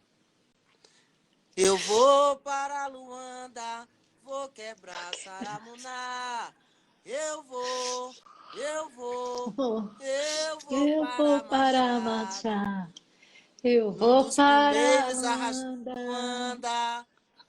Vou quebrar Saramuná. Princesa Joventina, onde vai, vou passear. Eu vou para Luanda, vou quebrar Saramuná. Eu vou para Machá. Vou para Luanda, vou quebrar Saramuná. Oi! Maravilha, meu querido! Puta que pariu! Até falei palavrão. Foi uma emoção. É permitido. Eu não estava preparada para isso, não. Não estava mesmo. Achei que você fosse improvisar um negócio aí, enfim.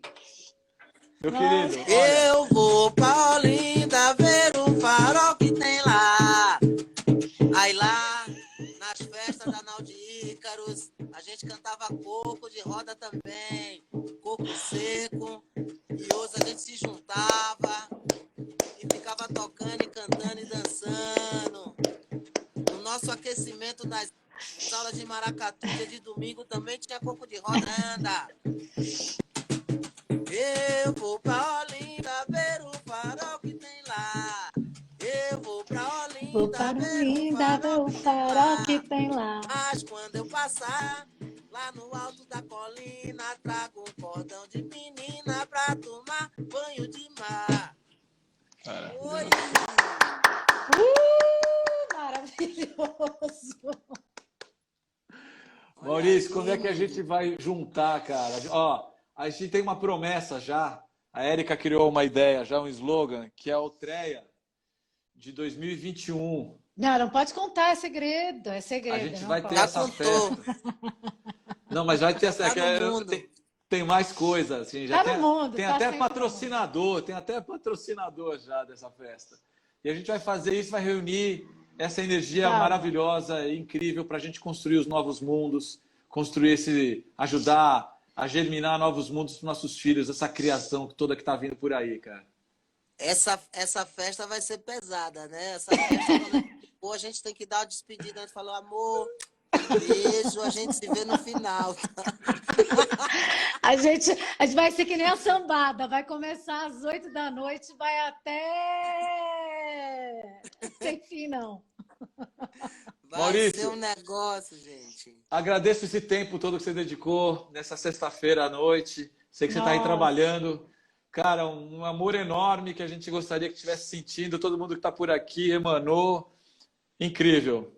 Muito obrigado. Muito obrigada. Nossa, muito obrigada, querido. Que delícia de encontro. Faz bem. Eu que agradeço. Agradeço a todos, todas, todes aí da NAU, todo mundo que está nos assistindo, que assistiu o Éder, tudo. Muito importante isso, gente. É um reconhecimento muito importante. E não tem problema nenhum. É o novo normal, a gente parar aqui, vamos, e faz a live, entra um pouquinho. E é a forma de abraço, é a forma de carinho, a forma de presença na vida de cada um. Isso aí.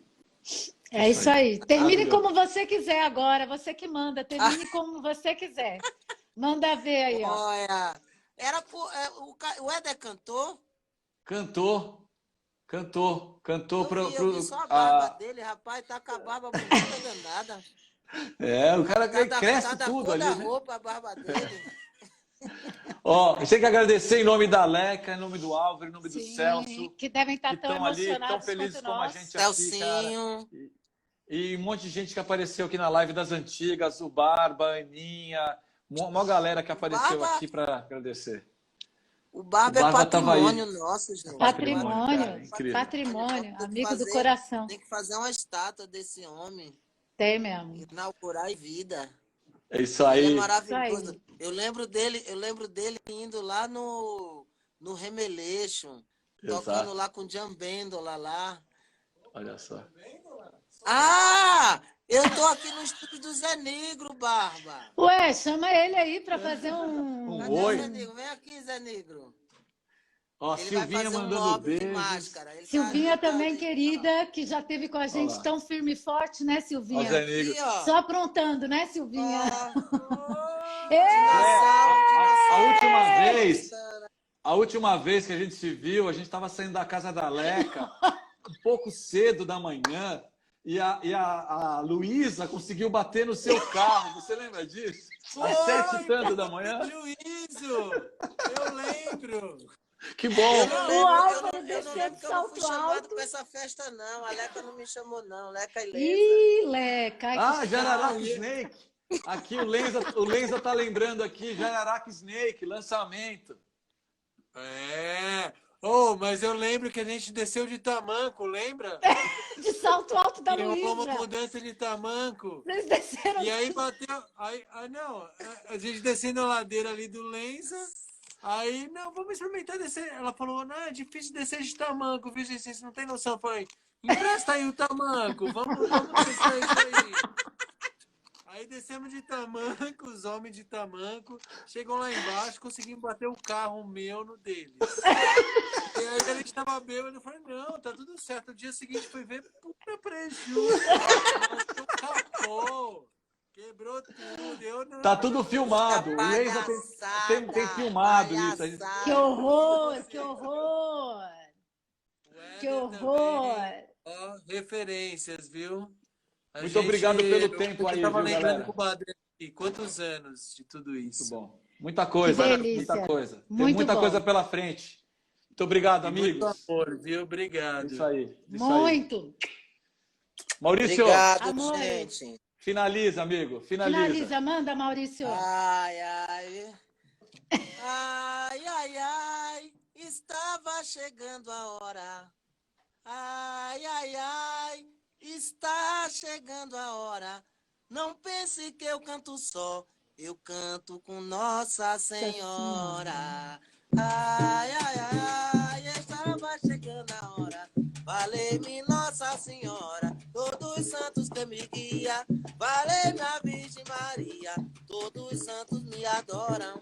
Eu erro foi eu chegar aqui cantar nessa hora. Não pense que eu canto só, eu canto com Nossa Senhora. Ai, estava chegando a hora. Um beijo gostoso. Feliz sexta, gente. Muito axé pra todo mundo. Segura a peruca, galera. Aê!